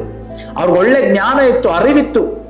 ಆದ್ರೆ ಚೆನ್ನಾಗಿ ಗಮನಿಸಿ, ಇಷ್ಟೆಲ್ಲ ಇದ್ರೂ ಕೂಡ ಏಸಪ್ಪ ಅವ್ರನ್ನ ಸೇವೆಗೆ ಅನುಮತಿಸ್ಲೇ ಇಲ್ಲ. ಏಸಪ್ಪ ಬಂದ್ಬಿಟ್ಟು ಅವ್ರನ್ನ ಪುನರುತ್ಥಾನ ಆಗಿದ್ದೆ, ನಡ್ರಿ ನಾನು ಪರಲೋಕಕ್ಕೆ ಏರ್ ಹೋಗ್ತಾ ಇದ್ದೀನಿ, ನೀವು ಹೋಗಿ ಸುವಾರ್ತೆ ಸಾರ್ರಿ, ನೀವು ಹೋಗಿ ಆತ್ಮಗಳನ್ನ ಆದಾಯ ಮಾಡಿ ಆಜ್ಞೆ ಕೊಟ್ರು. ಪರಲೋಕಕ್ಕೆ ಏರೋಕ್ಕಿಂತ ಮುಂಚೆ ಆಜ್ಞೆ ಕೊಟ್ರು ಕೂಡ ಎಲ್ಲಿವರೆಗೂ ನೀವು ತಾಳ್ಮೆಯಿಂದ ಇರಬೇಕು, ಎಲ್ಲಿವರೆಗೂ ನೀವು ಸೇವೆ ಮಾಡಬಾರ್ದು ಅನ್ನೋಂಥ ಒಂದು ಫುಲ್ ಸ್ಟಾಪ್ ನ ಒಂದು ಲಿಮಿಟೇಷನ್ ಕೂಡ ಇಟ್ರು. ಎಲ್ಲಿವರೆಗೂ ಅಂದ್ರೆ ಪರಿಶುದ್ಧಾತ್ಮ ನಿಮ್ಮ ಮೇಲೆ ಬರೋವರೆಗೂ ಯಾವುದೇ ಕಾರಣಕ್ಕೂ ಸೇವೆಗೆ ಹೋಗ್ಬೇಡ್ರಿ. ಸೇವೆಗೆ ಅನುಮತಿಸ್ಲೇ ಇಲ್ಲ. ಎಲ್ಲಿವರೆಗೂ ಪರಿಶುದ್ಧಾತ್ಮ ಬರೋವರೆಗೂ ನೀವು ತಾಳ್ಮೆಯಿಂದ ಕಾಯ್ತಾ ಇರಬೇಕು, ನೀವು ಸೇವೆ ಮಾಡಬೇಡ್ರಿ ಅಂತಾನೆ ಹೇಳಿದ್ರು. ಆದ್ರೆ ಚೆನ್ನಾಗಿ ಗಮನಿಸಿ ಪ್ರೀತಿಯುಳ್ಳ ದೇವ ಜನಗಳೇ, ಇವತ್ತು ಅನೇಕರು ನಾವು ಹೇಳ್ಬೋದು, ಬ್ರದರ್ ನಾನು ಸೇವೆಯನ್ನ ತುಂಬಾ ಹತ್ರದಿಂದ ನೋಡಿದೀನಿ, ಸೇವೆ ಹೆಂಗ್ ಮಾಡೋದು ಎಲ್ಲಾ ಕಾರ್ಯಗಳು ನಂಗೆ ಚೆನ್ನಾಗಿ ಗೊತ್ತಿದೆ ಬ್ರದರ್, ನಾನು ಅದ್ರ ಬಗ್ಗೆ ತುಂಬಾ ಕಲ್ತ್ಕೊಂಡಿದ್ದೀನಿ, ಅದ್ರ ಬಗ್ಗೆ ನನ್ಗೆ ತುಂಬಾ ವಿಷಯಗಳು ಗೊತ್ತಿದೆ ಬ್ರದರ್, ನನ್ಗೆ ಅದ್ರ ಬಗ್ಗೆ ಅರಿವಿದೆ ಬ್ರದರ್, ನನ್ಗೆ ಅದ್ರ ಬಗ್ಗೆ ಜ್ಞಾನ ಇದೆ ಬ್ರದರ್, ನಾನು ಅನೇಕ ವರ್ಷಗಳಿಂದ ಸಭೆಯಲ್ಲಿ ಬೆಳೆದವನು, ನಮ್ಮ ಪಾಸ್ಟ್ ಸೇವೆಗೆ ಹೋಗ್ಬೇಕಾದ್ರೆ ಅವ್ರ ಜೊತೆ ನಾನು ಓದವನು, ಅನೇಕ ಕಾರ್ಯಗಳನ್ನ ನಾನು ನೋಡಿದೀನಿ ಬ್ರದರ್, ನನ್ನ ಮೇಲೆ ಕೂಡ ಕರೆ ಇದೆ ಬ್ರದರ್, ಅನೇಕ ಪ್ರವಾದಿಗಳು ಹೇಳಿದ್ದಾರೆ ನಿನ್ನ ದೇವರ ಸೇವೆ ಕರೆದಿದ್ದಾರೆ ಅಂತ ಹೇಳ್ಬಿಟ್ಟು ಅನೇಕ ಪ್ರವಾದಿಗಳಿಂದ ನನಗೆ ಗೊತ್ತಾಗಿದೆ ಬ್ರದರ್, ದೇವರು ನನ್ನ ಕರೆದಿದ್ದಾರೆ ಬ್ರದರ್. ಸೊ ಆದ್ರಿಂದ ನಾನು ನಾಳೆನೇ ಸಭೆನ ಸ್ಟಾರ್ಟ್ ಮಾಡ್ತೀನಿ, ನಾನು ನಾಳೆನೇ ಸೇವೆ ಸ್ಟಾರ್ಟ್ ಮಾಡ್ತೀನಿ ಬ್ರದರ್. ದಯವಿಟ್ಟು ಹೋಗ್ಬೇಡ್ರಿ, ಅದು ಅತಿ ದೊಡ್ಡ ಅಪಾಯ. ನಿಮ್ಮ ಮೇಲೆ ನಿಜವಾಗ್ಲೂ ಕರೆ ಇರುವುದಾದ್ರೆ, ನಿಮ್ಮ ಮೇಲೆ ನಿಜವಾಗ್ಲೂ ದೇವರು ನಿಮ್ಮನ್ನ ಕರೆದಿರುವುದಾದ್ರೆ, ಪರಿಶುದ್ಧಾತ್ಮನ ನಡೆಸುವಿಕೆ, ಪರಿಶುದ್ಧಾತ್ಮನ ಅಭಿಷೇಕ, ಆ ಬೆಂಕಿಯ ದೀಕ್ಷಾಸ್ನಾನ ಬರುವವರೆಗೂ ತಾಳ್ಮೆಯಿಂದ ಕಾದಿರಿ. ನಾನು ಅವಾಗಲೇ ಹೇಳಿದೆ, ಯೇಸುವಿನ ಸೇವೆನ ಯಾರು ಪ್ರಾರಂಭಿಸಿದ್ದು? ಪರಿಶುದ್ಧಾತ್ಮ. ಹಾಗಾದ್ರೆ ನಿಮ್ಮ ಸೇವೆನ ನೀವು ಪ್ರಾರಂಭಿಸಬಾರ್ದು, ಪರಿಶುದ್ಧಾತ್ಮ ಪ್ರಾರಂಭಿಸಬೇಕು. ಹಾಗಾದ್ರೆ ಆ ಪರಿಶುದ್ಧಾತ್ಮ ನಿಮ್ಮ ಸೇವೆನ ಪ್ರಾರಂಭಿಸುವವರೆಗೂ ಕೂಡ ನೀವು ತಾಳ್ಮೆಯಿಂದ ಏನ್ ಮಾಡ್ಬೇಕಾಗಿದೆ? ಕಾದಿರ್ಬೇಕಾಗಿದೆ. ಕಾರಣ ಚೆನ್ನಾಗಿ ಗಮನಿಸಿ, ಪವಿತ್ರ ಆತ್ಮ ಇಲ್ಲದೆ ನಮ್ಮ ಕೈಲಿ ಸೇವೆಯ ಭಾರವನ್ನ ಏನ್ ಮಾಡಕ್ಕಾಗಲ್ಲ, ಹೊರಕ್ಕಾಗೋದಿಲ್ಲ. ಪವಿತ್ರ ಆತ್ಮ ಇಲ್ಲದೆ ನಾವು ಸೇವೆಯ ಕಾರ್ಯಗಳನ್ನ ಮಾಡಕ್ಕಾಗೋದಿಲ್ಲ. ಚೆನ್ನಾಗಿ ಗಮನಿಸಿ, ಪವಿತ್ರ ಆತ್ಮ ಇಲ್ಲದಿದ್ರೆ ನಮ್ಮ ಬೇರೆ ಎಲ್ಲಾ ಕಾರ್ಯಗಳು ಕೂಡ ವ್ಯರ್ಥವಾಗಿರ್ತದೆ, ನಮ್ಮ ಅನುಭವ ವ್ಯರ್ಥವಾಗಿರ್ತದೆ, ನಮ್ಮ ಅರಿವು ವ್ಯರ್ಥವಾಗಿರ್ತದೆ, ನಮ್ಮ ಜ್ಞಾನ ವ್ಯರ್ಥವಾಗಿರ್ತದೆ. ಪರಿಶುದ್ಧಾತ್ಮ ಇಲ್ಲ ಅಂದ್ರೆ ನಮ್ಮ ಕರೆ ಕೂಡ ವ್ಯರ್ಥವಾಗಿರ್ತದೆ. ಹಾಗಾದ್ರೆ ನಮ್ಮ ಜೀವಿತದಲ್ಲಿ ಬಹಳ ಮುಖ್ಯ ಯಾವುದು ಅಂತಂದ್ರೆ ಪರಿಶುದ್ಧಾತ್ಮ. ಹಾಗಾದ್ರೆ ಪರಿಶುದ್ಧಾತ್ಮ ಬರುವವರೆಗೂ ದಯವಿಟ್ಟು ನಾನು ಹೇಳ್ತೀನಿ, ತಾಳ್ಮೆಯಿಂದ ಕಾದಿರಿ. ನೋಡಿ, ಪರಿಶುದ್ಧಾತ್ಮ ಇಲ್ಲ ಅಂದ್ರೆ ಮನುಷ್ಯನ ಎಲ್ಲ ಆ ಎಫರ್ಟ್ಗಳು, ಪ್ರಯಾಸಗಳು ವ್ಯರ್ಥ, ಕಂಪ್ಲೀಟ್ ಆಗಿ ವೇಸ್ಟ್. ಅದು ಪರಿಶುದ್ಧಾತ್ಮ ಇಲ್ಲದೆ ನಾವು ಮಾಡತಕ್ಕಂಥ ಪ್ರತಿಯೊಂದು ಕಾರ್ಯಗಳು ಕೂಡ ವ್ಯರ್ಥವಾಗಿರ್ತದೆ. ಅದರಿಂದ ಏಸಪ್ಪ ಹೇಳ್ತಾ ಇದ್ರೆ ಪರಿಶುದ್ಧಾತ್ಮನಿಗಾಗಿ ಕಾಯಿರಿ. ಎಲ್ಲಿ ಕಾಯ್ಬೇಕು? ಕಾಯ್ತಾ ಇದ್ದೀನಿ ಬ್ರದರ್ ಅಂತ ಹೇಳ್ಬಿಟ್ಟು ಸುಮ್ನೆ ಮನೇಲಿ ಮಲಗಿದ್ರೆ ಆಗೋದಿಲ್ಲ. ಕಾಯ್ತಾ ಇದ್ದೀನಿ ಬ್ರದರ್ ಅಂತ ಹೇಳ್ಬಿಟ್ಟು ಸುಮ್ನೆ ಎಲ್ಲೋ ಓಡಾಡ್ಕೊಂಡಿದ್ರೆ ಆಗೋದಿಲ್ಲ. ಕಾಯ್ತಾ ಇದ್ದೀನಿ ಬ್ರದರ್ ಅಂತ ಹೇಳ್ಬಿಟ್ಟು ಊರ್ ಸುತ್ಕೊಂಡಿದ್ರೆ ಆಗೋದಿಲ್ಲ. ಕಾಯುವಂಥದ್ದು ಎಲ್ಲಿ ಅಂದ್ರೆ ದೇವ ಪ್ರಸನ್ನತೆ. ದೇವ ಪ್ರಸನ್ನತೆ ನಾವೇನ್ ಮಾಡ್ಬೇಕಾಗಿದೆ ಅಂದ್ರೆ ಪರಿಶುದ್ಧಾತ್ಮನಿಗಾಗಿ ಕಾಯ್ಬೇಕಾಗಿದೆ. ಪರಿಶುದ್ಧಾತ್ಮ ಬರುವವರೆಗೂ ದೇವ ಸಮ್ಮುಖದಲ್ಲಿ ಇರಬೇಕಾಗಿದೆ, ದೇವ ಪ್ರಸನ್ನತೆಯಲ್ಲಿ ಇರಬೇಕಾಗಿದೆ. ಇನ್ನೊಂದು ಯೆರೂಸಲೇಮ್, ಮೊದಲನೇ ಯೆರೂಸಲೇಮ್ ನಾನು ಹೇಳ್ದೆ ಸಭೆ. ಈ ಸಭೆ ಯೆರೂಸಲೇಮ್ಗೆ ಇನ್ನೊಂದು ಅರ್ಥ ಹೇಳ್ತೀನಿ, ದೇವ ಪ್ರಸನ್ನತೆ. ಇದು ಯೇಸು ಇರ್ತಕ್ಕಂಥ ಸ್ಥಳ. ಯೆರೂಸಲೇಮ್ ಅನ್ನೋದು ಆ ಮಹಾ ರಾಜನ, ಆ ಮಹಾ ಅರಸನ ಪಟ್ಟಣ ಎಂಬುದ ವಾಕ್ಯ ಹೇಳ್ತದೆ. ಹಾಗಾದ್ರೆ ಯೇಸು ಎಲ್ಲಿರ್ತಾರೋ, ಯೇಸುವಿನ ಪ್ರಸನ್ನತೆ ಇರ್ತಕ್ಕಂಥ ಸ್ಥಳನೇ ನಿಜವಾದ ಯೆರೂಸಲೇಮ್. ಹಾಗಾದ್ರೆ ನೀವೆಲ್ಲಿರ್ಬೇಕು? ಯೇಸುವಿನ ಪ್ರಸನ್ನತೆಯಲ್ಲಿ ಇರಬೇಕು, ದೇವ ಸಮ್ಮುಖದಲ್ಲಿ ಇರಬೇಕು. ಬೆಂಕಿಯ ದೀಕ್ಷಾಸ್ನಾನ ಯಾರು ಕೊಡೋದು? ಸ್ನಾನಿಕನಾದ ಯೋಹಾನ ಬಹಳ ಸ್ಪಷ್ಟವಾಗಿ ಮತ್ತಾಯ 3ನೇ ಅಧ್ಯಾಯದಲ್ಲಿ ಹೇಳ್ತಾನೆ, ಯೇಸು, ನನ್ನ ಹಿಂದೆ ಬರ್ತಕ್ಕಂಥ ಯೇಸು ನಿಮಗೆ ಪವಿತ್ರ ಆತ್ಮದಲ್ಲಿ ಬೆಂಕಿಯಲ್ಲಿ ದೀಕ್ಷಾಸ್ನಾನ ಕೊಡ್ತಾರೆ ಎಂಬುದಾಗಿ. ಹಾಗಾದ್ರೆ ಯೇಸುವಿನ ಸಮ್ಮುಖದಲ್ಲಿ ತಾಳ್ಮೆದ ಕಾದಿರ್ಬೇಕು, ಪ್ರಾರ್ಥನೆಯಲ್ಲಿ ಯೇಸುವಿನ ಸಮ್ಮುಖದಲ್ಲಿ ನೀವಿರಬೇಕು. ಆಗ ಮಾತ್ರನೇ ಆ ಬೆಂಕಿಯ ದೀಕ್ಷಾಸ್ನಾನ ನಿಮಗೆ ಬರುವಂಥದ್ದು. 8ನೇ ವಚನದಲ್ಲಿ ನಾವು ನೋಡೋದಾದ್ರೆ ಈ ಅಪೊಸ್ತಲರ ಕೃತ್ಯಗಳು 28 ಅಧ್ಯಾಯಗಳ ಬೇಸ್ ಯಾವುದು, ಇದಕ್ಕೆ ಅಡಿಪಾಯ ಯಾವುದು ಅಂತ ನೋಡಿದ್ರೆ ಈ 8ನೇ ವಚನ. ಆದ್ರೆ ಪವಿತ್ರ ಆತ್ಮ ನಿಮ್ಮ ಮೇಲೆ ಬರುವಾಗ ನೀವು ಬಲವನ್ನು ಹೊಂದಿಕೊಂಡು ಯೆರೂಸಲೇಮಿನಲ್ಲಿಯೂ ಎಲ್ಲಾ ಯೂದಾಯ ಸಮಾರ್ಯ ಸೀಮೆಗಳಲ್ಲಿಯೂ ಭೂಲೋಕದ ಕಟ್ಟ ಕಡೆಯವರೆಗೂ ನನಗೆ ಸಾಕ್ಷಿಗಳಾಗಿರಬೇಕು ಅಂದನು. ಈ ವಚನ ಇದೆಯಲ್ಲ, ಈ ವಚನನೇ ಇಡೀ ಅಪೊಸ್ತಲರ ಪುಸ್ತಕಕ್ಕೆ ಆಧಾರವಾಗಿರ್ತಕ್ಕಂಥ ವಚನ. ಅಂದ್ರೆ ಪರಿಶುದ್ಧಾತ್ಮ ನಿಮ್ಮ ಮೇಲೆ ಬರುವಾಗ ನೀವು ಬಲವನ್ನು ಹೊಂದ್ಕೋತೀರಾ, ನೀವು ಸಾಕ್ಷಿಗಳಾಗಿ ಬದಲಾಗ್ತೀರಾ. ಚೆನ್ನಾಗಿ ಗಮನಿಸಿ ಪ್ರೀತಿಯುಳ್ಳ ದೇವ ಜನಗಳೇ, ಈ ಬಲ ಅನ್ನತಕ್ಕಂಥದ್ದು ಸಾಧಾರಣವಾದಂತ ಬಲ ಅಲ್ಲ. ಈ ಬಲ ಅನ್ನತಕ್ಕಂಥದ್ದು ಅಸಾಧಾರಣವಾದಂತ ಬಲ. ಸಾಧಾರಣವಾದಂತ ಬಲ ನಮ್ಮ ಜೀವಿತದಲ್ಲಿ ಸಾಧಾರಣವಾದ ಕೆಲಸಗಳನ್ನ ಮಾಡೋದಕ್ಕೆ ಅದು ನಮಗೆ ಸಹಾಯ ಮಾಡ್ತದೆ. ಆದ್ರೆ ಅಸಾಧಾರಣವಾದಂತ ಬಲ ಈ ಲೋಕದಲ್ಲಿ ಅಸಾಧಾರಣವಾದ ಕಾರ್ಯಗಳನ್ನ ಮಾಡೋದಕ್ಕೆ ನಮಗೆ ಸಹಾಯ ಮಾಡ್ತದೆ. ಹಾಗಾದ್ರೆ ಚೆನ್ನಾಗಿ ಗಮನಿಸಿ, ಈ ಲೋಕದಲ್ಲಿ ಸಾಧಾರಣವಾದ ಕೆಲಸಗಳನ್ನ ಮಾಡೋದಕ್ಕೆ ಅನೇಕರಿದ್ದಾರೆ. ಈ ಲೋಕದಲ್ಲಿ ಅನೇಕ ರಾಜಕೀಯ ವ್ಯಕ್ತಿಗಳಿದ್ದಾರೆ, ಮಾತ್ರವಲ್ಲದೆ ಈ ಲೋಕದಲ್ಲಿ ಅನೇಕ ಗಣ್ಯ ವ್ಯಕ್ತಿಗಳಿದ್ದಾರೆ, ಶ್ರೀಮಂತರಿದ್ದಾರೆ. ಇವರೆಲ್ಲ ಮಾಡ್ತಾ ಇರ್ತಕ್ಕಂಥದ್ದು ಲೋಕದ ಜನಗಳಿಗೆ ಒಂದು ದೊಡ್ಡ ಕೆಲಸದ ರೀತಿಯಲ್ಲಿ ಕಾಣಿಸಿದ್ರು ಕೂಡ ಬೈಬಲ್ ಪ್ರಕಾರವಾಗಿ ಪರಲೋಕದ ದೃಷ್ಟಿಯಲ್ಲಿ ಅದು ಸಾಧಾರಣವಾದಂತ ಕೆಲಸನೇ. ಆದ್ರೆ ಬೈಬಲ್ ನಮಗೆ ಕೊಡ್ತಾ ಇರ್ತಕ್ಕಂಥ ಈ ಒಂದು ಆಶೀರ್ವಾದ, ದೇವ ಜನಗಳಿಗೆ ದೇವರು ಅಥವಾ ಪರಲೋಕ ಕೊಡ್ತಾ ಇರ್ತಕ್ಕಂಥ ಶ್ರೇಷ್ಠವಾದ ಆಶೀರ್ವಾದ ಯಾವುದು ಅಂತಂದ್ರೆ ಅಸಾಧಾರಣ ಬಲ.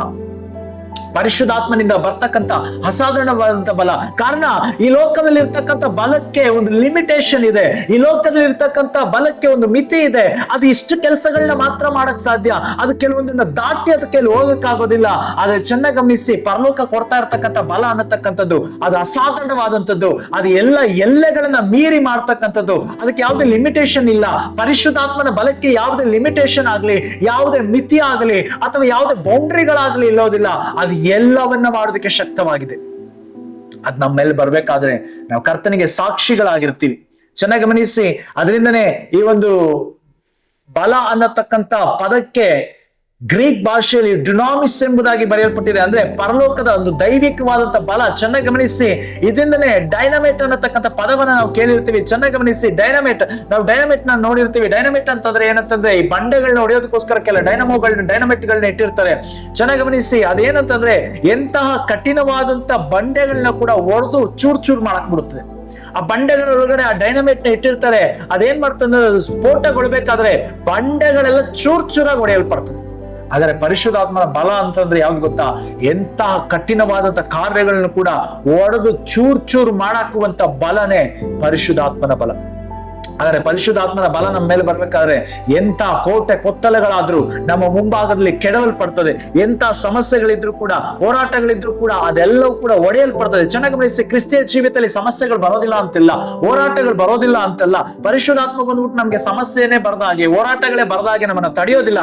ಬದಲಿಗೆ ಹೋರಾಟಗಳು, ಸಮಸ್ಯೆಗಳು ಬಂದಾಗ ಅದನ್ನ ಒಡೆದು ಚೂರ್ ಚೂರ್ ಮಾಡುವಂತ ಒಂದು ಬಲವನ್ನ ಪರಿಶುದ್ಧಾತ್ಮ ನಮ್ಗೆ ಕೊಡ್ತಾರೆ. 9ನೇ ವಚನದಿಂದ 11ನೇ ವಚನ ನೋಡಿದ್ರೆ ಯೇಸು ಪರಲೋಕಕ್ಕೆ ಏರಿ ಹೋಗಿದ್ರ ಕುರಿತಾಗಿ ಮಾತಾಡ್ತದೆ. ಅಲ್ಲಿ ಬಹಳ ಸ್ಪಷ್ಟವಾಗಿ ದೇವದೂತರು ಹೇಳ್ತಾರೆ, ಈ ಯೇಸು ಗಲಿಲಾಯದವರೇ ಏನ್ನ ನೋಡ್ತಾ ಇದ್ದೀರಾ, ಇಷ್ಟೊಂದು ಆಶ್ಚರ್ಯಪಟ್ಟು ಏನ್ನ ನೋಡ್ತಾ ಇದ್ದೀರಾ? ಶಿಷ್ಯಂದ್ರನ್ನ ನೋಡಿ ದೇವದೂತರು ಹೇಳ್ತಾರೆ, ಇಷ್ಟೊಂದು ಆಶ್ಚರ್ಯದಿಂದ ಏನ್ನ ನೋಡ್ತಾ ಇದ್ದೀರಾ? ಈ ಯೇಸು ಹೇಗೆ ಪರಲೋಕಕ್ಕೆ ಏರಿ ಹೋದ್ರು ಅದೇ ರೀತಿಯಾಗಿ ಹಿಂತಿರುಗಿ ಬರಕ್ ಹೋಗ್ತಾರೆ. ಚೆನ್ನಾಗಿ ಗಮನಿಸಿ, ಯೇಸು ಪರಲೋಕಕ್ಕೆ ಏರಿ ಹೋದಾಗ ನಡೆದದ್ದು ಏನಂದ್ರೆ ಅಪೊಸ್ತಲರ ದಿನಗಳ ಉಜ್ಜೀವನ. ಹಾಗಾದ್ರೆ ಯೇಸು ಹಿಂತಿರುಗಿ ಬರಬೇಕಾದ್ರೆ ನಡೆಯುವಂತದ್ದು ಏನು ಗೊತ್ತಾ? ಅಪೊಸ್ತಲರ ದಿನಗಳ ಉಜ್ಜೀವನ. ಆ ಉಜ್ಜೀವನ ತಿರುಗಿ ಈ ಭೂಮಿಯಲ್ಲಿ ನಡೆಯಕ್ ಹೋಗುತ್ತೆ. ಅದರಲ್ಲೂ ವಿಶೇಷವಾಗಿ ನಾನು ನೀವು ಜೀವಿಸ್ತಿರ್ತಕ್ಕಂಥ ಈ ದಿನಗಳಲ್ಲಿ ನಮ್ಮ ದೇಶದಲ್ಲಿ ಅದು ನಡೆಯಕ್ ಹೋಗುತ್ತೆ. ಯೇಸುವಿನ ಸ್ವರ್ಗಾರೋಹಣದ ಸಮಯದಲ್ಲಿ ನಡೆಯಲ್ಪಟ್ಟಂತ ಅದೇ ಉಜ್ಜೀವನ ಯೇಸುವಿನ ಬರೋಣದ ಸಮಯದಲ್ಲಿ ಕೂಡ ತಿರ್ಗಾ ನಡೆಯಕ್ ಹೋಗುತ್ತೆ. ಹಾಗಾದ್ರೆ ಚೆನ್ನಾಗಿ ಗಮನಿಸಿ, ದೇವದೂತರು ಹೇಳ್ತಾ ಇದ್ದಾರೆ, ಈ ಯೇಸು ಹೇಗೆ ಇವರು ಹೋದ್ನೋ ಅದೇ ರೀತಿಯಾಗಿ ಹಿಂತಿರುಗಿ ಬರಕ್ ಹೋಗ್ತಾರೆ. ನಾವೆಲ್ಲರೂ ಯೇಸುವಿನ ಬರೋಣ ಕಾಯ್ತಾ ಇದ್ದೀವಿ. ಖಂಡಿತವಾಗಿ ಯೇಸು ಅತಿ ಶೀಘ್ರವಾಗಿ ಬರ್ತಾ ಇದ್ದಾರೆ. ಆತನನ್ನ ಸಂಧಿಸುವುದಕ್ಕಾಗಿ ನಾವು ಸಿದ್ಧಗೊಳ್ಬೇಕು. ನಮ್ಮನ್ನ ಮಾತ್ರಲ್ಲದೆ ನಮ್ಮ ಸಭೆಯನ್ನ ಸಿದ್ಧಪಡಿಸುವುದು ಯಾವ್ದು ಗೊತ್ತಾ? ಅಪೊಸ್ತಲರ ದಿನಗಳಲ್ಲಿ ನಡೆದಂತಹ ಅದೇ ಉಜ್ಜೀವನ ಪರಿಶುದ್ಧಾತ್ಮನ ಮೂಲಕವಾಗಿ ಹಿಂತಿರುಗಿ ಬರಕ್ ಹೋಗುತ್ತೆ. ನಮ್ಮ ಸಭೆಗಳಲ್ಲಿ ಮಹಿಮೆ ಬರಕ್ ಹೋಗುತ್ತೆ. ನಮ್ಮನ್ನ ಕರ್ತನ ಬರೋಣಕ್ಕಾಗಿ ಸಿದ್ಧಪಡಿಸ್ತದೆ. ಅದಾದ್ಮೇಲೆ ನೋಡಿ 13ನೇ ವಚನದಿಂದ ನಾವು ನೋಡಿದರೆ, ಆ ಶಿಷ್ಯಂದ್ರು ಯೇಸುವಿನ ಬರೋಣದ ನಂತರ ಅವರೆಲ್ಲ ಏನ್ ಮಾಡ್ತಾರೆ ಅಂದ್ರೆ, ಯೇಸು ಪರಲೋಕಕ್ಕೆ ಏರಿ ಹೋದ್ಮೇಲೆ ಆ ಶಿಷ್ಯಂದ್ರು ಏನ್ ಮಾಡ್ತಾ ಇದಾರೆ ಅಂದ್ರೆ ಮೇಲ್ಮನೆಗೆ ಹೋಗ್ತಾ ಇದಾರೆ. ಮೇಲ್ಮನೆಗೆ ಯಾಕೆ ಹೋಗ್ತಾ ಇದಾರೆ? 14ನೇ ವಚನ ಹೇಳ್ತದೆ, ಅವರೆಲ್ಲ ಸೇರಿ ಏಕ ಮನಸ್ಸಿನಿಂದ ಏನ್ ಮಾಡ್ತಾರೆ? ಪ್ರಾರ್ಥನೆ ಮಾಡೋದು ಪ್ರಾರಂಭಿಸ್ತಾರೆ. ನೋಡಿ, ಪರಿಶುದ್ಧಾತ್ಮ ಇನ್ನೂ ಬಂದಿಲ್ಲ, ಇನ್ನು ಪರಿಶುದ್ಧಾತ್ಮನ ಸುರಿಸುವಿಕೆ ಬರ್ಲಿಲ್ಲ, ಅಪೊಸ್ತಲರ ಮೇಲೆ ಪರಿಶುದ್ಧಾತ್ಮ ಇನ್ನೂ ಇಳಿದಿಲ್ಲ. ಆದ್ರೂ ಕೂಡ ಅವರೆಲ್ಲ ಏನ್ ಮಾಡ್ತಾ ಇದಾರೆ ಅಂದ್ರೆ ಏಕ ಮನಸ್ಸಿನಿಂದ ಪ್ರಾರ್ಥಿಸ್ತಾರೆ. ಎಲ್ಲಿ ಏಕ ಮನಸ್ಸು ಇರ್ತದೋ ಖಂಡಿತವಾಗಿ ಅಲ್ಲಿ ಪರಿಶುದ್ಧಾತ್ಮ ಬರ್ತಾರೆ. ನಮ್ಮ ಸಭೆಯಲ್ಲಿ ಪರಿಶುದ್ಧಾತ್ಮ ಬರ್ಬೇಕು ಅಂತಂದ್ರೆ ಏಕ ಮನಸ್ಸು ಇರಬೇಕು. ಯಾಕೆ ಇವತ್ತು ಅನೇಕ ಸಭೆಗಳಲ್ಲಿ ಪರಿಶುದ್ಧಾತ್ಮ ಕ್ರಿಯೆ ಮಾಡಕ್ ಆಗ್ತಾ ಇಲ್ಲ? ಏಕ ಮನಸ್ಸಿಲ್ಲ, ಐಕ್ಯತೆ ಇಲ್ಲ. ಯಾವಾಗ ಸಭೆಯಲ್ಲಿ ಏಕ ಮನಸ್ಸು ಬರ್ತದೋ, ಐಕ್ಯತೆ ಬರ್ತದೋ, ಅಲ್ಲಿ ಪರಿಶುದ್ಧಾತ್ಮ ಇಳಿದು ಬರ್ತಾರೆ. ಹಾಗಾದ್ರೆ ಚೆನ್ನಾಗಿ ಗಮನಿಸಿ, ನಮ್ಮ ಸಭೆಯಲ್ಲಿ ಏಕ ಮನಸ್ಸಿರೋದಾದ್ರೆ ಖಂಡಿತವಾಗಿ ಪರಿಶುದ್ಧಾತ್ಮ ಬರ್ತಾರೆ. ಯಾಕೆ ಪರಿಶುದ್ಧಾತ್ಮ ಇಲ್ಲ? ಯಾಕೆ ಪರಿಶುದ್ಧಾತ್ಮನ ಕ್ರಿಯೆಗಳು ನಡೀತಾ ಇಲ್ಲ? ಯಾಕೆ ಅದ್ಭುತ ಸೂಚಕ ಕಾರ್ಯಗಳು ನಡೀತಾ ಇಲ್ಲ? ಕಾರಣ ಒಂದೇ, ನಮ್ಮ ಸಭೆಯಲ್ಲಿ ಏಕ ಮನಸ್ಸಿಲ್ಲ. ನಾವ್ ಹೇಳ್ಬೋದು, ಬ್ರದರ್ ಆ ಬ್ರದರ್ ಸರಿಯಿಲ್ಲ, ಆ ಸಿಸ್ಟರ್ ಸರಿಯಿಲ್ಲ, ಅವರಿಂದನೇ ನಮ್ಮ ಸಭೆಯಲ್ಲಿ ಪ್ರಾಬ್ಲಮ್. ಇವ್ರ ಬಗ್ಗೆ ಮಾತಾಡೋದ್ ಬದಲಿಗೆ ನಾನು ಯಾರಾಗಿದ್ದೀನಿ, ನನ್ನಿಂದ ಸಭೆಯಲ್ಲಿ ಏನ್ ನಡೀತಾ ಇದೆ, ನನ್ನಿಂದ ಸಭೆಯಲ್ಲಿ ಗಲಿಬಿಲಿಗಳು ನಡೀತಾ ಇದೆಯಾ, ನನ್ನಿಂದ ಸಭೆಗಳಲ್ಲಿ ಕೊರತೆಗಳು ಬರ್ತಾ ಇದಾವ, ನನ್ನಿಂದ ಸಭೆಯಲ್ಲಿ ಜಗಳಗಳಾಗ್ತಾ ಇದೆಯಾ, ನನ್ನಿಂದ ಸಭೆಯಲ್ಲಿ ಸಮಸ್ಯೆಗಳಾಗ್ತಾ ಇದೆಯಾ, ನಾನು ಏಕ ಮನಸ್ಸಾಗಿದ್ದೀನ, ನಾನು ಮತ್ತೊಬ್ಬರ ಸಂಗಡ ಸಂತೋಷವಾಗಿ ಐಕ್ಯತೆ ಇದ್ದೀನ, ನನ್ನನ್ನ ನಾನು ಪರೀಕ್ಷಿಸಿಕೊಳ್ಬೇಕು. ಹಾಗಾದ್ರೆ ಏಕ ಮನಸ್ಸು ನೋಡಿ, ಪವಿತ್ರಾತ್ಮ ಬರ್ಬೇಕು ಅನ್ನೋದಾದ್ರೆ ಏಕ ಮನಸ್ಸು ಮತ್ತೆ ಪ್ರಾರ್ಥನೆ ಇದೆರಡೂ ಕೂಡ ಇರಬೇಕು. ಚೆನ್ನಾಗಿ ಗಮನಿಸಿ, ಏಕ ಮನಸ್ಸಿನ ಪ್ರಾರ್ಥನೆ ಪರಿಶುದ್ಧಾತ್ಮನ ಆಕರ್ಷಿಸ್ತದೆ. ಪರಿಶುದ್ಧಾತ್ಮ ಅಟ್ರಾಕ್ಟ್ ಆಗೋದು ಯಾವ್ದು ಗೊತ್ತಾ? ಸಭೆಯಲ್ಲಿ ಇರ್ತಕ್ಕಂಥ ಏಕ ಮನಸ್ಸಿನ ಪ್ರಾರ್ಥನೆಗೆ ಪರಿಶುದ್ಧಾತ್ಮ ಅಟ್ರಾಕ್ಟ್ ಆಗೋದಿಲ್ಲ ರೀ. ನಾವು ಅನೇಕ ಸಮಯದಲ್ಲಿ ಪ್ರಾರ್ಥನೆ ಮಾಡ್ತೀವಿ. ಇವತ್ತು ನಮ್ಮ ದೇಶದಲ್ಲಿ ಇರ್ತಕ್ಕಂಥ ಯಾವ ಸಭೆಯಲ್ಲೂ ಕೂಡ ಪ್ರಾರ್ಥನೆಗೆ ಕೊರತೆ ಇಲ್ಲ. ಎಲ್ಲಾ ಸಭೆಗಳಲ್ಲಿ ಪ್ರಾರ್ಥನೆ ಬಹಳವಾಗಿ ನಡೀತಾ ಇದೆ. ರಾತ್ರಿ ಪ್ರಾರ್ಥನೆ ನಡೀತದೆ, ಉಪವಾಸ ಪ್ರಾರ್ಥನೆ ನಡೀತದೆ, ಮುಂಜಾನೆ ಪ್ರಾರ್ಥನೆ ನಡೀತದೆ, ಪೌಳಿ ಒಡಕಿನ ಪ್ರಾರ್ಥನೆ ನಡೀತದೆ, ಆ ಪ್ರಾರ್ಥನೆ ಈ ಪ್ರಾರ್ಥನೆ ಎಂಬುದಾಗಿ ಅನೇಕ ಪ್ರಾರ್ಥನೆಗಳ ಪಟ್ಟಿನೇ ಇದೆ. ಆದ್ರೆ ದುರಾದೃಷ್ಟವಶ ಏನಂತಂದ್ರೆ ನಮ್ಮ ಸಭೆಗಳಲ್ಲಿ ಏಕ ಮನಸ್ಸಿನ ಪ್ರಾರ್ಥನೆ ಇಲ್ಲ. ಉಪವಾಸ ಪ್ರಾರ್ಥನೆ ಇದೆ, ಉಜ್ಜೀವನ ಪ್ರಾರ್ಥನೆ ಇದೆ, ಮುಂಜಾನೆ ಪ್ರಾರ್ಥನೆ ಇದೆ, ಪೌಳಿ ಒಡಕಿನ ಪ್ರಾರ್ಥನೆ ಇದೆ. ಏಕ ಮನಸ್ಸಿನ ಪ್ರಾರ್ಥನೆ ಎಲ್ಲಿದೆ? ಆದರೆ ಕರ್ತನ ಸಮ್ಮುಖದಲ್ಲಿ ನಾವು ಕೇಳ್ಬೇಕಾಗಿರೋದು, ನಾವು ಏಕ ಮನಸ್ಸಿನಿಂದ ಪ್ರಾರ್ಥಿಸ್ಬೇಕು. ಕಾರಣ ಏಕ ಮನಸ್ಸಿನ ಪ್ರಾರ್ಥನೆ ಪರಿಶುದ್ಧಾತ್ಮನ ಅಟ್ರಾಕ್ಟ್ ಮಾಡ್ತದೆ. ಅದಾದ್ಮೇಲೆ ನಾವು ನೋಡೋದಾದ್ರೆ ಯೂದನ ಸ್ಥಾನಕ್ಕೆ ಯೂದ ಬಂದ್ಬಿಟ್ಟು ಯೂದ ಬಂದ್ಬಿಟ್ಟು ಯೇಸುವನ್ನ ಹಿಡ್ಕೊಟ್ಟು ಅವನು ಸೂಸೈಡ್ ಮಾಡ್ಕೊಂಡು ಸತ್ತೋಗಿದ್ರಿಂದ ಯೂದನ ಸ್ಥಾನಕ್ಕೋಸ್ಕರ ಅಲ್ಲಿ ಏನ್ ಮಾಡ್ತಾರೆ? ಚೀಟು ಹಾಕ್ತಾರೆ. ಚೀಟು ಹಾಕಿ ಆ ಚೀಟನ್ನ ತೆಗಿತಾ ಇದ್ದಾರೆ. ಚೆನ್ನಾಗಿ ಗಮನಿಸಿ, ಆ ಚೀಟು ಮತ್ತಿಯನಿಗೆ ಬರ್ತದೆ. ಇದೇ ಬೈಬಲ್ ಅಲ್ಲಿ ಕೊನೆಯ ಬಾರಿ ಚೀಟು ಹಾಕಿದ್ದು. ಯಾಕಂದ್ರೆ ಇದು ಹಳೆ ಒಡಂಬಡಿಕೆ ಪದ್ಧತಿ. ಜ್ಞಾನೋಕ್ತಿ 16ನೇ ಅಧ್ಯಾಯದಲ್ಲಿ ನಾವು ನೋಡೋದಾದ್ರೆ ಜ್ಞಾನೋಕ್ತಿ 16ನೇ ಅಧ್ಯಾಯ 33ನೇ ವಚನ ನೆನೆಸ್ತೀನಿ. ಅಲ್ಲಿ ಹೇಳ್ತದೆ, ಉಡಿಯಲ್ಲಿ ಚೀಟು ಹಾಕ್ಬೋದು, ತೀರ್ಪು ಯೆಹೋವನದು ಎಂಬುದಾಗಿ. ಬೈಬಲ್ ಅಲ್ಲಿ ಚೀಟು ಹಾಕಿದ್ದು ಬಂದ್ಬಿಟ್ಟು ಕಡೆಯದಾಗಿ ಎಲ್ಲಿ ಅಂದ್ರೆ ಅಪೊಸ್ತಲರ ಕೃತ್ಯ 1ನೇ ಅಧ್ಯಾಯದಲ್ಲಿ. ಅದಾದ್ಮೇಲೆ ಯಾರು ಕೂಡ ಚೀಟು ಹಾಕ್ಲಿಲ್ಲ. ಕಾರಣ ಅದಾದ ನಂತರದಲ್ಲಿ ಪರಿಶುದ್ಧಾತ್ಮ ನಡೆಸೋದಕ್ಕೆ ಪ್ರಾರಂಭಿಸಿದ್ರು. ಇವತ್ತಿಗೂ ನಾವು ಚೀಟ್ ಹಾಕ್ತಾ ಇದೀವಿ, ಏನಾದ್ರೂ ನಮ್ಗೆ ಒಂದು ಕನ್ಫರ್ಮೇಶನ್ ಬೇಕು ಅಂದ್ರೆ ಚೀಟ್ ಹಾಕ್ತಾ ಇದೀವಿ ಅಂದ್ರೆ ಅದು ಪರಿಶುದ್ಧಾತ್ಮನ ನಡೆಸಲಿಕ್ಕೆ ಅಲ್ಲ.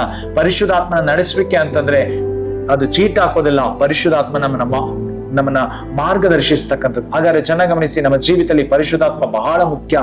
ಈ ಅಪೊಸ್ತಲ ಕೃತ್ಯಗಳು 1ನೇ ಅಧ್ಯಾಯದಲ್ಲಿ ನಾವು ಇವತ್ತು ಧ್ಯಾನಿಸಿದ್ದು.